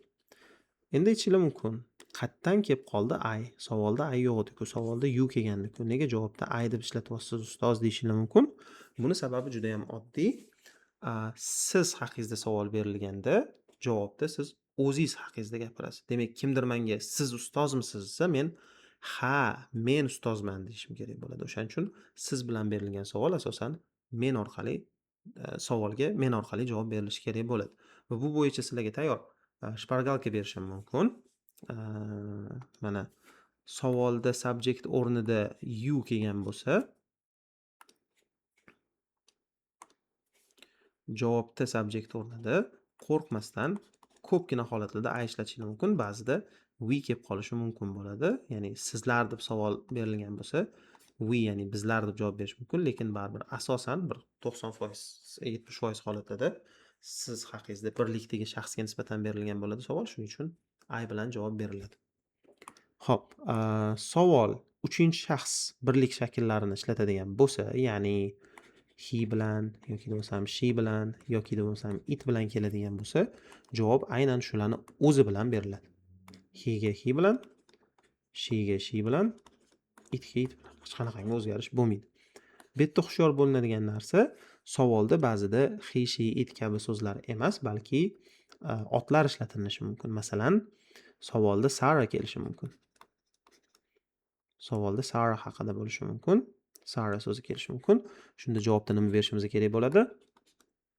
Agar she deb javob bergan bo'lsangiz, to'g'ri. Sarah qiz bolasi bo'lganligi uchun she ishlatishim kerak bo'ladi. Agar mana bu Sarah o'rniga Jack bo'lsa, he ishlataman. Rex bo'lsa, kuchukni ismi bo'lsa, masalan, it bilan javob berishim mumkin bo'ladi. Yoki bo'lsam the pen so'zi kelgan bo'lsa, it bilan javob berishim kerak bo'ladi, chunki narsa haqida gapirayotgan bo'laman. Endi savolda agar bizada uchinchi shaxs ko'plik shakl ishlatilgan bo'lsa, masalan, they kelgan bo'lsa, demak, javobimiz ham they bilan beriladi. Javobimiz ham they bilan beriladi. Xo'p. Va bu yerda ham hushyor bo'linadigan joyi borki, ba'zida savolda, misol uchun, ikkita ism kelib qolishi mumkin. Sarah and Jack deb savol berilishi mumkin. Bu ikkita shaxs bo'lganligi uchun baribir uchinchi shaxs ko'plik sanalaveriladi va javobda they ishlatishimiz kerak bo'ladi. Tushunarli? Demak, mana shu tartibda biz ha yoki yo'q deyotgandagi subject tanlab olishimiz mumkin bo'ladi. Xo'p, davom etamiz. Qisqacha mashq bajarib olamiz, keyin yana qoidamizning davomi bor. Chunki savol shakl bo'yicha javobimizni hali tugatganimiz yo'q.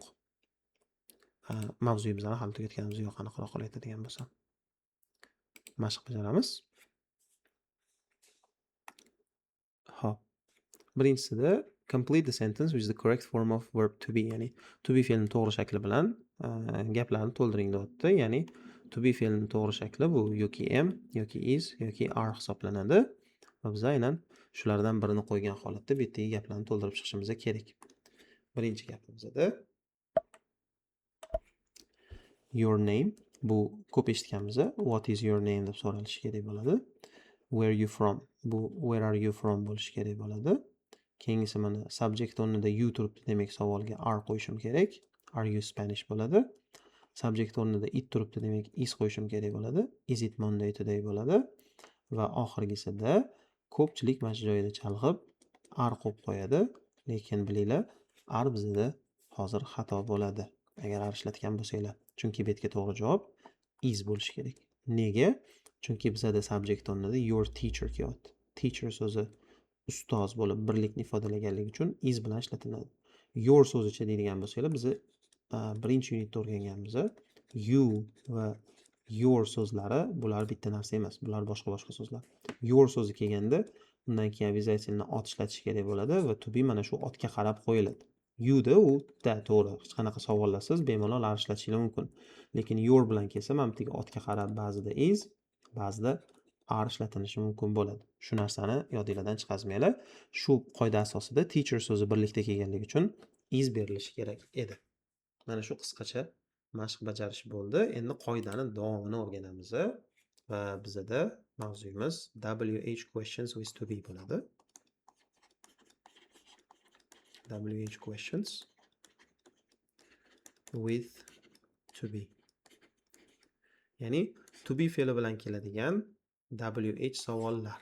WH savollar nimaligi haqida demak gaplashamiz.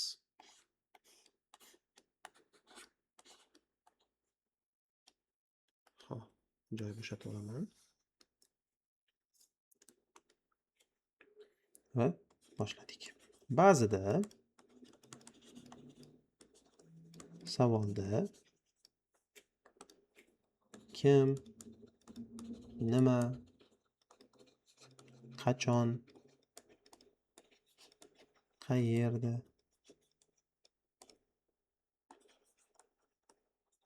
qanday kabi maxsus savol so'zlar ishlatiladi. Ba'zida savolda kim, nima, qachon, qayerda, qanday kabi maxsus savol so'zni ishlatishimiz kerak bo'ladi. Ana shu maxsus savol so'zlarni ingliz tilida question words savol so'zlari yoki bo'lmasam jay darajasiga WH words deb aytiladi. WH words deb aytilishining sababi hozir tarjimasini yozib beraman, shu orqali ko'rib olsanglar bo'ladi. Demak, kim, nima, qachon, qayerda, qayerga, qayer ko'rinishda ham kelishi mumkin. Hop, joy bo'shatamiz.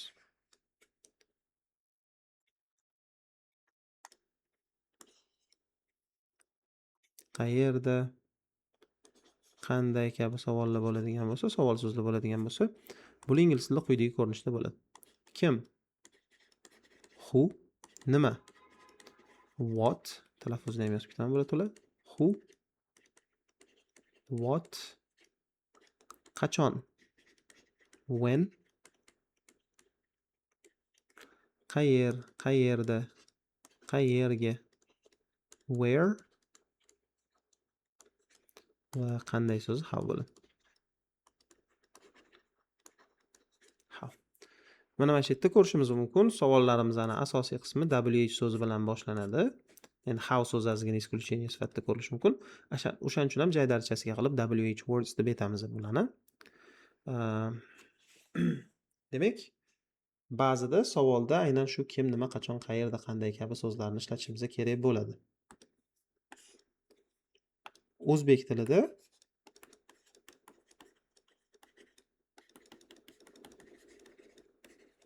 bu so'zlar asosan gap bosh o'rtasida yoki bo'lmasam oxirida keladi. Asosan oxirida keladi. Mayli, keling oxirida deb yozam. Asosan bu so'zlar gap oxirida keladi, to'g'rimi? Misol. Sening,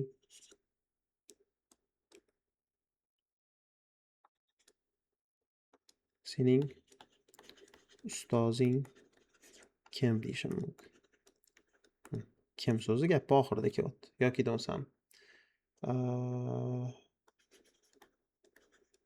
maktab qachon ochiq bo'ladi deyishimiz mumkin. Mana o'rtada ham kelishi mumkin ekan. Demak, gap oxirida boyagi narsani to'liq yozib qo'ya qolar ekanman. Gap oxirida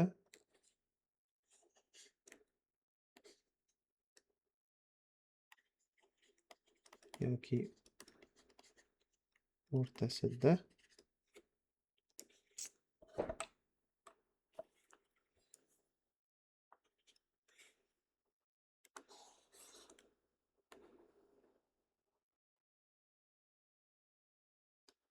keladi. Kim yoki qachon so'zlarni gap boshiga yoki bo'lmasam oxiriga qo'yamiz, shunda tabiiy eshitiladi. Lekin ingliz tiliga keladigan bo'lsak,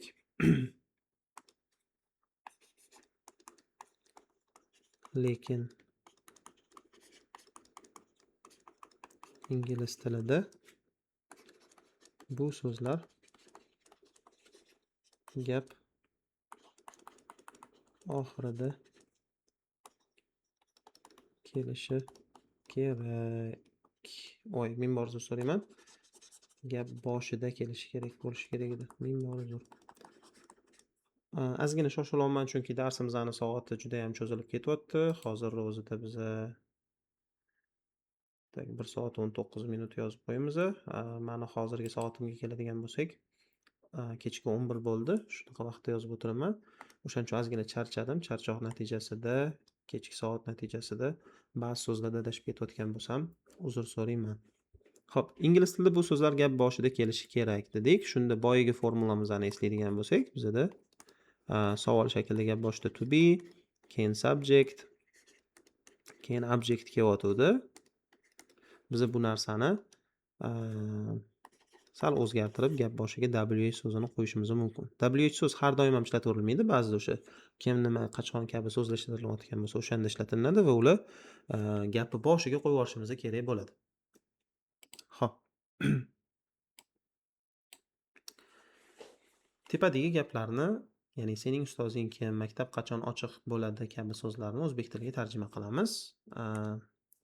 Keling, mana copyright qilib oling. Yozib o'tirmayman qaytadan. Copy. Paste. Xo'p. Mana demak so'zlar, gaplar. O'zbek tiliga tarjima qilamiz. Bunda tepadagi formuladan foydalanamiz. Sening ustozing kim? Kim so'zi birinchi bo'lib tarjima qilinishi kerak. Chunki mana sening ustozing kim degan gapda sening ustozing bizada gapimizning egasi, sening ustozing haqida so'ralyapti. Kim bu WH so'z hisoblanadi. Buni mana ingliz tilidagi formulasiga to'g'rilasam, birinchi bo'lib WH ni tarjima qilaman. Так что who gap boshiga tushadi. Kim bu who degani? Keyin to be qo'yish kerak. To be ni qoldirib turaman, chunki to be subjectga qarab qo'yiladi. Subjectni birinchi bo'lib yozib olishim kerak. Sening ustozing your teacher bo'ladi. Shunda to be o'rniga biza is qo'yishimiz kerakligi ma'lum bo'ladi. Chunki teacher so'zi bilan hozir tanishtirdim, hozir tushuntirdim. Is ishlatilishi kerak. Your so'ziga qaramasligimizni ham yaqindagina tushuntirib o'tdim sizlarga. Xo'p, WH so'z kelgan holatda e'tibor bersanglar, to'ldiruvchiga hojat qolmay qolishi mumkin. To'ldiruvchini ishlatilishi 50 ga 50 bo'lib qoladi agar gapimizda WH so'z, ya'ni maxsus savol so'z kelayotgan bo'lsa. Mana sening ustozing kim deb so'ralyapti. Who is your teacher qilib ingliz tiliga tarjima qilinadi. Maktab qachon ochiq? Maktab qachon ochiq bo'ladi degan gapni ingliz tiliga tarjima qilish uchun birinchi bo'lib ajratib olishimiz kerak. Bu yerda gapimizning egasi maktab, biz maktab haqida so'rayapmiz. Так что bu bizada subject bo'ladi. Qachon so'zi bizada maxsus savol so'z bo'lyapti. Ochiq esa bu bizning objektimiz. Mana bu gapda objekt ishlatiladi, tepadagi gapda objekt ishlatilmagan edi. Bo'ladi bu holatni ifodalovchi so'z, bu to be fe'li, ya'ni bo'lmoq fe'li mana to be ishlatilishi kerak. Ingliz tiliga demak mana shu gapni o'tkazayotganimizda biz so'zma-so'z the school when open is desak, bu xato bo'lib qoladi. Buni to'g'rilab gap boshiga birinchi bo'lib WH so'zni, ya'ni when ni olib tushaman. Qachon inglizchada when bo'ladi. Keyin to be qo'yilishi kerak. Yana qoldirib turaman sizlar uchun. Subject o'rnida maktab the school bo'lganligi uchun to be ni aniqlab olishimiz mumkin. Bu bizda yana is bo'lishi kerak. When is the school? Endi ochiq so'zini ishlatishim kerak. Open. When is the school open? Mana maktab qachon ochiq degan savol bo'ldi. Bu savollarga javob berayotganimizda biz to'g'ridan to'g'ri oddiy gap yoki bo'lmasam inkor gap shaklidan foydalanib javob beramiz. Bu savollarga biz yes yoki no bilan javob bera olmaymiz. Bundan oldingi ko'rib chiqqan qoidamizga o'xshatib yes yoki no bilan javob bera olmaymiz. Hozir buni pastroq olib tushaman. Joy qilish uchun. Yes yoki no bilan javob bera olmaymiz, chunki o'zingizlar o'ylab ko'ringlar, maktabing qachon ochiq desa ha yoki yo'q deb javob bera olmaysizlar-ku. Shu tufayli unaqa javob berib bo'lmaydi. Bu savollarga odatda oddiy gap bilan javob beriladi. Ya'ni maktab qachon ochiq deyilsa, subject formulasini eslaydigan bo'lsanglar, dars boshida o'rgandik, to be object bilan javob berish kerak bo'ladi. Ya'ni maktab qachon ochiq? Maktab falon vaqtda ochiq deb turib berishimiz kerak. Masalan, when is the school open javobi the school, mana gapimizning subjecti bo'lyapti bu. To be qo'yishim kerak. Is ochiq, open to'ldiruvchi, yana to'ldiruvchi berishim kerak when savoliga javob bergan holatda. Masalan, on Monday, dushanba kuni yoki bo'lmasam mayli qovroq qilsin. Dushanba kuni yoki bo'lmasam dushanbadan shanbagacha demoqchi bo'lsam, from Monday to Saturday deb javob beraman. Mana shu tartibda mana oddiy shakldan foydalanib javob beramiz. When is the school open? The school is open on Monday yoki the school is open from Monday to Saturday ko'rinishida javob berishimiz mumkin bo'ladi. Keyingi savol. Who is your teacher? Sening ustozing kim degan savol bo'lyapti.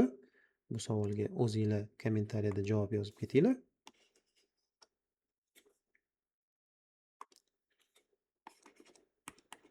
Men javobini yozmadim. Mening ustozim, men o'zbekchasini yozib beraman. Mening ustozim salom deb javob berishingiz mumkin bo'ladi. Bemalol. Mana shuni sizlarni ingliz tiliga tarjima qilib yoki bo'lmasam boshqa ustozinglar bo'ladigan bo'lsa, boshqa ustozinglar haqida ma'lumot bermoqchi bo'lsanglar, bemalol u ustozinglar haqida ham yozib javob berishingiz mumkin bo'ladi. Kitobga qaytamiz. Xo'p, 3-mashq kelgan va mana bu yerda make questions with the words deb berilgan so'zlardan savollar tuzing. E'tibor bersanglar, sizlarga har xil gap bo'laklari berib qo'yilgan. Bu yordamda savol tuzish kerak bo'lyapti. Xo'p. Buni demak birgalikda bajaramiz. Kameram o'chib qolganligi uchun men bu yerga bemalol yozaveraman. Birinchisi where the school kelyapti. Ay, bu yerga yozib bo'lmas ekan, uzr. Bundoq qilaylikchi. Bu yerga ham yozib bo'lmas ekan. Uzr so'rayman. Demak, mana bu yerdan joy qolamiz.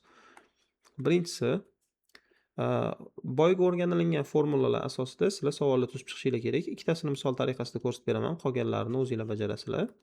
Xo'p, birinchisi e'tibor beringlar, where the school berib qo'yilibdi. Where the school berilgan. Mana shu o'ziga tushuntiring. Where bu bizda WH so'z, the school bizda subject. Maktab va qayer so'zlari beriladi. Mana shu yordamda biz savol tuzishimiz kerak. E'tibor bersak, savolimizda WH so'z ishtirok etishi kerak ekan. Demak, hozirgina ko'rsatganim formulasi asosida biz buni savolga aylantirishimiz kerak bo'ladi. Ya'ni mana bu formula asosida. Mana shu yerda ko'rsatilgan formula asosida savolga aylantirishimiz kerak. WH so'z bor bizda hozir. Demak, qanaqa bo'ladi? Birinchi o'ringa WH so'zini qo'yaman. Bu where bo'lishi kerak. Keling, formulasini yozib oling. Чтобы u yoqqa bu yoqqa o'tib yuravermaymiz. WH so'z dedik, undan keyin to be dedik, undan keyin subject dedik va gap oxirida object keladi. Shu orqali savol tuziladi dedik. WH so'z kelgan holatida bu 50-50 bo'ladi, ya'ni har doim ham kelavermaydi. Ba'zida ishlatamiz, ba'zida esa yo'q. Bu nima demoqchiligimizga bog'liq. WH so'z kelgan holatda object ba'zida ishlatilinishi, ba'zida ishlatilmasligi kerak bo'ladi. Demak, mana shu qoida asosida keling, men bilan yordamida savol tuzamiz. Birinchi bo'lib WH so'z kelishi kerak ekan. Demak, birinchisiga where so'zini qo'yaman. Keyin to be qo'yilishi kerak. To be subjectga qarab tanlanadi. Subject o'rnida school ekan, demak is bilan gap tuzishim kerak. Where is the school? degan savol yasaladi. Mana object kelmagan. Where is the school? Mana where is the school deb berib qo'ygan joyida biz where is the school deb savol yasadik. Endi ikkinchisiga o'tamiz. Ikkinchisi e'tibor bersanglar, the school bilan, ya'ni men buni o'chirib turaman, subject bilan boshlanyapti. To'g'ridan-to'g'ri subject bilan boshlanyapti. Bu yerda bizga WH so'z berilmayapti. School, keyin open on Saturday object berilyapti. Subject bilan object o'zi berilgan, WH so'z berilmagan. Demak, buni ishlatmagan holatda gap tuzishim kerak bo'ladi. Bu degani to be dan boshlab olib ketaman. Shunda gap boshiga to be sini qo'yib olishim kerak. Subjectda school berilgan mana bu yerda. Demak, mana to be ham is bo'ladi. Is katta harf bilan boshlab qoling. Is bilan boshlaymiz. Keyin subject o'rniga the school so'zini qo'yamiz. Keyin esa object, ya'ni to'ldiruvchi bilan open on Saturday qilib savolga aylantirishim mumkin bo'ladi. Qisqartirib yozib qo'ying. Open on Saturday. Keyin chiroyli qilib yozib qo'yaman. Open on Saturday. Mana shu ko'rinishda savolga aylantirishim kerak. Sizlar hozir mustaqil tarzda o'zingizlar 3-chi, 4-chi, 5-chi savollarni savol shakliga to'liq qilib tuzishga harakat qilinglar.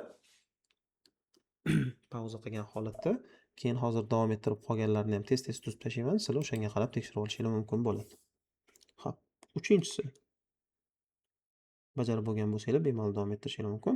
Uchinchisi when is the school open bo'lishi kerak. Agar sizda boshqacha tuzilgan bo'lsa, demak xato qilgansiz. Nima uchun when is the school open bo'ladi? Gap boshiga WH so'zini when ni qo'yamiz, undan keyin to be ga is qo'yamiz.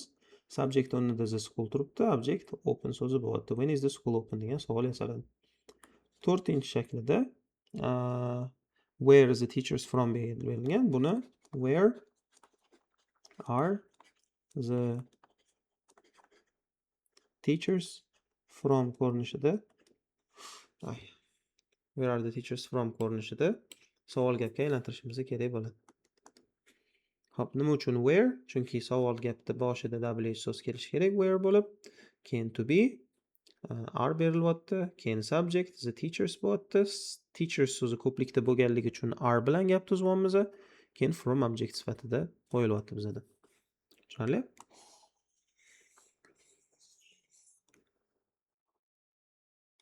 Xo'p, sal tezroq ko'tarib qo'yaman.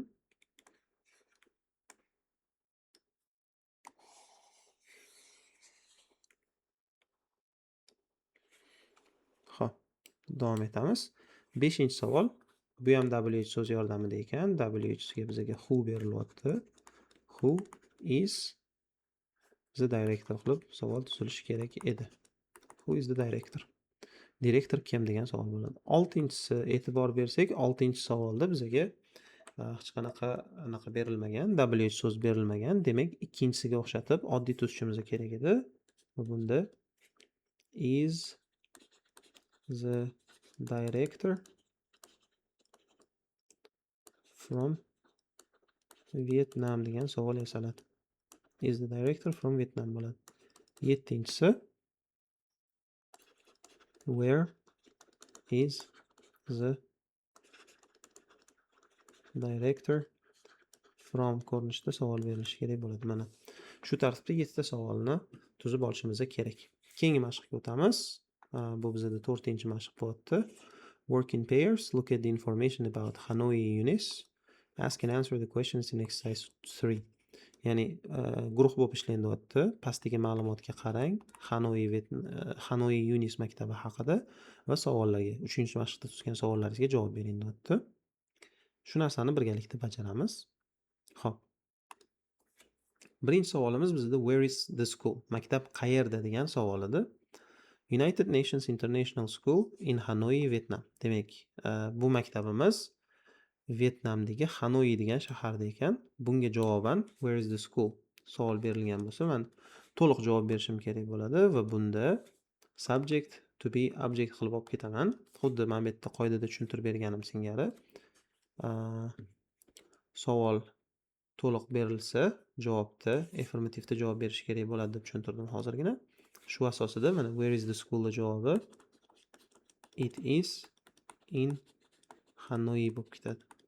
Xohlasam Vietnam so'zini emas qo'shim mumkin. The school so'zi narsa bo'lganligi uchun men uni it bilan alishtirib oldim. E'tibor beringlar, olmoshlar haqida o'rganib bo'lganmiz. Ikkinchi marta yana the school deb o'tirmasdan it so'zi bilan alishtirib ketaman.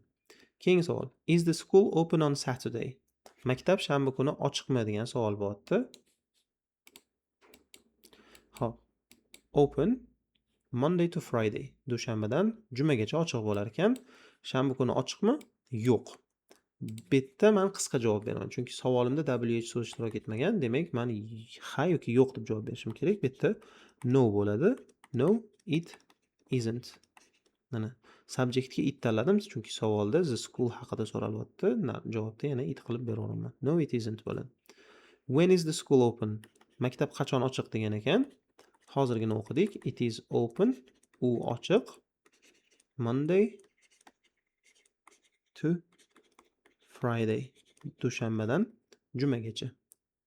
Oddiy gap shakli bilan javob beramiz. Qachonki savol WH bilan berilsa, to'liq javob beriladi. Qachonki savol is are bilan boshlansa, yes no bilan javob beriladi. Where are the teachers from? O'qituvchilar qayerdan degan savol kelyapti. Bu savolning javobini o'qib topishimiz kerak. Teachers from Vietnam, United States, France, New Zealand, Australia, Spain, Canada, Finland. Demak, shuncha davlatdan o'qituvchilar kelgan ekan. Bu haqida javob berish uchun yana o'sha oddiy shaklga o'tkazgan holatda the teachers they bo'lib ketadi. They are from Vietnam bor edi. The USA bor edi. Xullas, o'sha yerdagi qolgan davlatlarni ham yozib qo'yishinglar mumkin bo'ladi. Keyingi savol, who is the director? Direktor kim degan savol bo'lyapti.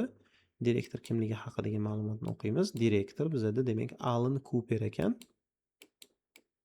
Tak, who is the director?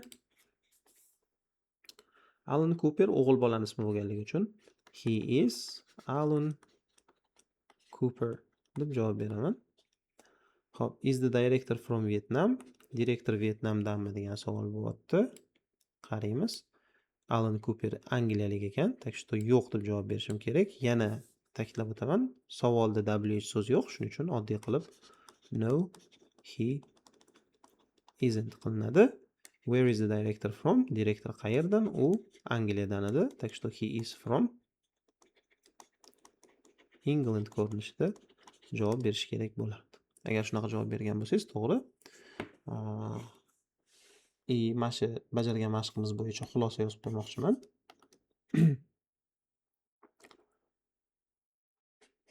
Savol WH so'z bilan boshlansa, javob to'liq oddiy gap shaklida bo'lishi kerak bo'lar ekan.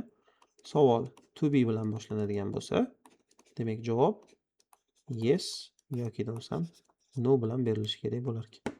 Mana shu xulosa.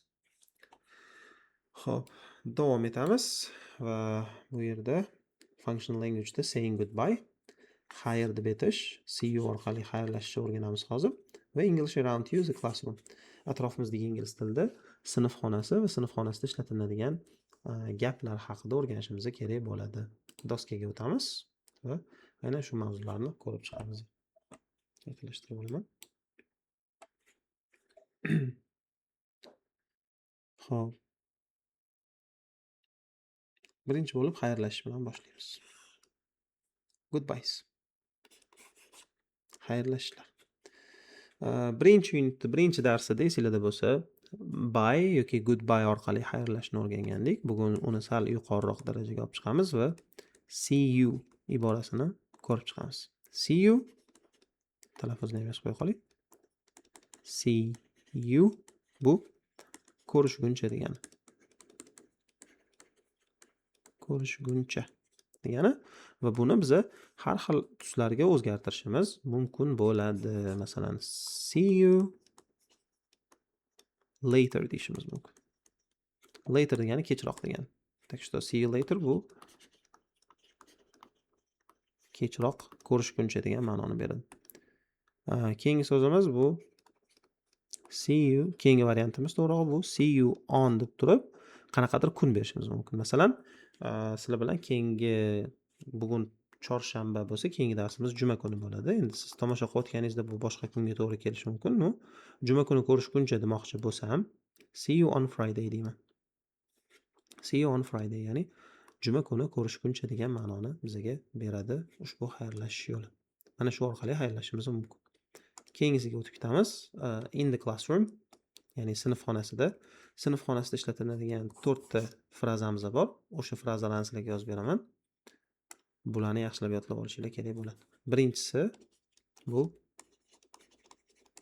what's nimadir in English.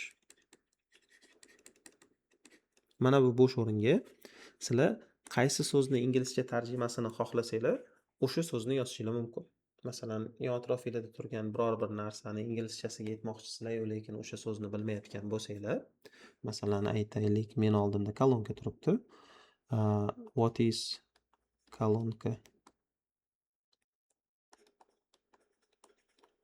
in English deb savol yasashimiz mumkin bo'ladi. What is kolonka in English? Buni tarjimasi demak kolonka. Mana shu imенно kolonka so'zi inglizchada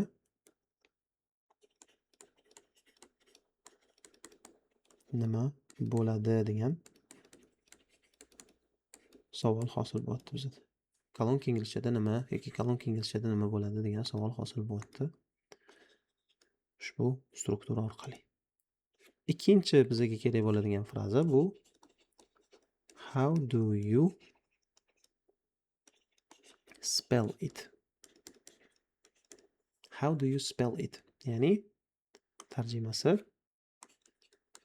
siz uni, ya'ni uni deganda u so'zni nazarda tutayotgan bo'lasiz. Qanday talaffuz qilasiz?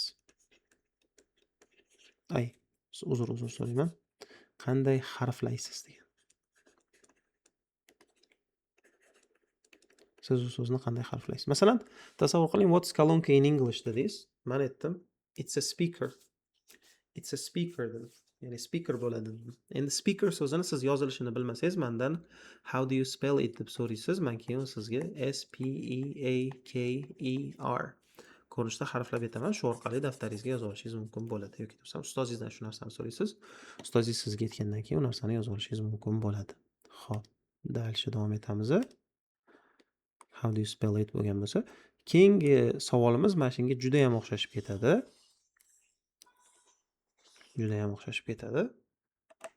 Copy. Biroz pastroq qolib tushaman, xuddi shu narsani. Ozgina tusini o'zgartirib olgan holatda yasaveramiz. Keyingi savolimiz, e'tibor bering. How do you spell it emasdi? How do you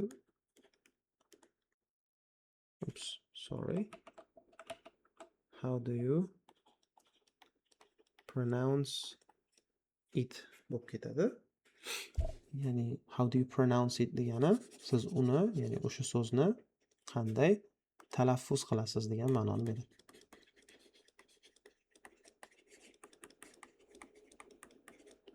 Siz u so'zni qanday talaffuz qilasiz degan ma'noni beradi. Bu demak bizadagi 3-ibora bo'ldi. 4-si va oxirgisi bu sorry I don't understand. Sorry I don't understand.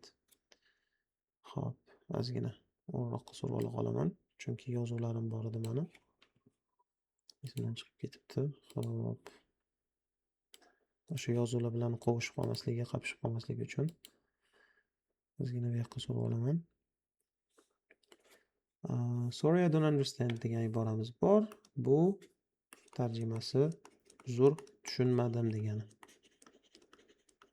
Agar qanaqadir tushuntirilgan qoida yoki bo'lmasam aytilingan savolni tushunmasangiz, o'sha odamga sorry I don't understand deyishingiz mumkin. Uzr tushunmadim degani. Shunda u odam sizga yo'q, to'g'ri tushuntirib beradi yoki bo'lmasam boshqa odamdan yordam so'ragani ketadi. Xo'p, sorry I don't understand. Uzr tushunmadim. Kitobga qaytadigan bo'lsak, xuddi shu narsalar berilgan bo'ladi bizga hozir.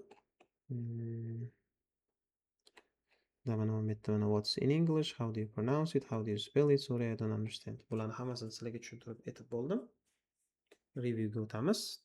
Qisqacha takrorlashdan keyin nihoyat darsimiz tugaydi. Xo'p, boshlanishiga listening kelyapti bizda. Reading and vocabulary qismida. Read and listen to the text from the television guide. Televizor gididagi, televizor ko'rsatuvlari haqida ma'lumot beruvchi ko'rsatuvdagi tekstni o'qing va eshiting deyapti. When are the Champions League matches? Mana savol so'rayapti. When, qachon are the Champions League matches? Chempionlar ligasi o'yinlari qachon? Complete with the correct day of the week. To'g'ri hafta nomi, haftani kuni bilan to'ldiring deyapti. Mana bu ikkita joyiga biz hafta kunlarini yozib qo'yishimiz kerak. 157 ni eshitgan holatda. Eshitamiz va bajaramiz. Track 57. Lesson D. Review. Champions League football is back this week. Watch the best football teams in Europe in the quarter-finals. Tuesday matches. Chelsea versus Barcelona and Bayern Munich versus AC Milan. Thursday matches. Real Madrid versus Paris Saint-Germain and Lokomotiv Moscow versus Juventus. Mana shu ma'lumotlarni eshitdik. Tuesday matches dedi, ya'ni seshanba kuni o'yinlari. Thursday matches deyildi. Payshanba kuni o'yinlari ma'nosida keldi. Xo'p, ikkinchi mashqqa o'tamiz. Complete the name of a team from the text. Complete with the name of a team ekan. Jamoa nomi bilan gaplarni to'ldiring deyapti. Bu narsani o'zingizlar bajarasizlar bemalol. Tepadagi komandalar haqida o'qiysizlar va mana bu gaplarni to'ldirishinglar kerak bo'ladi. Bir ikkitasini misol tariqasida mayli ko'rsatib beraman. The colors are red and black. Rangi qizil va qora deyapti. Bu Milanga to'g'ri keladi. Tak что birinchisining javobi AC Milan bo'lishi kerak. Men bo'sh o'ringa yozish kerak, sig'maydi menda. Shuning uchun bu yoqqa yozdim. Keyingisi is a French team. Fransuz jamoasi deyapti. Bu yerda qarasanglar, bu UK dan, Spain dan, Germany dan, Italy dan, Spain dan va mana bu PSG Fransiyadan bo'lyapti. Так что PSG deb ikkinchisiga yozib qo'yaman. Shu tartibda sizlar 3 dan 7 gacha bo'lgan gaplarni to'ldirib o'zingizlar bemalol bajarib chiqishingiz mumkin. Keyingi mashqqa o'tamiz. Complete the sentences with the correct form of the verb. Ya'ni gaplarni kerakli tubini to'g'ri shakli va kasb nomlari bilan to'ldirib chiqinglar. Rasmga qaraymiz, ko'rishimiz mumkin. Bular aktyorlar. Так что zaydan keyin ar qo'yib olib, keyin actors nom tushishim kerak bo'ladi. They are actors.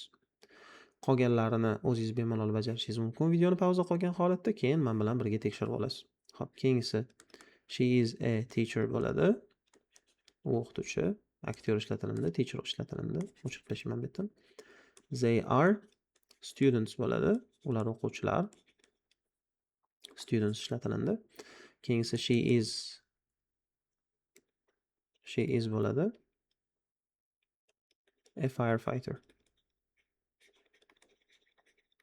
U o't o'chiruvchisi. Firefighter ham ishlatdik va oxirgisi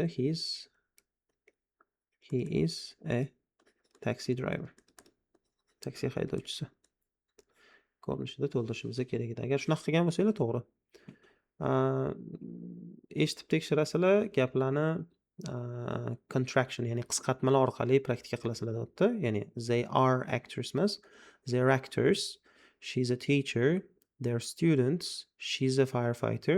He's a taxi driver ko'rinishida qisqartirib talaffuzini praktika qilishinglar kerak bo'ladi.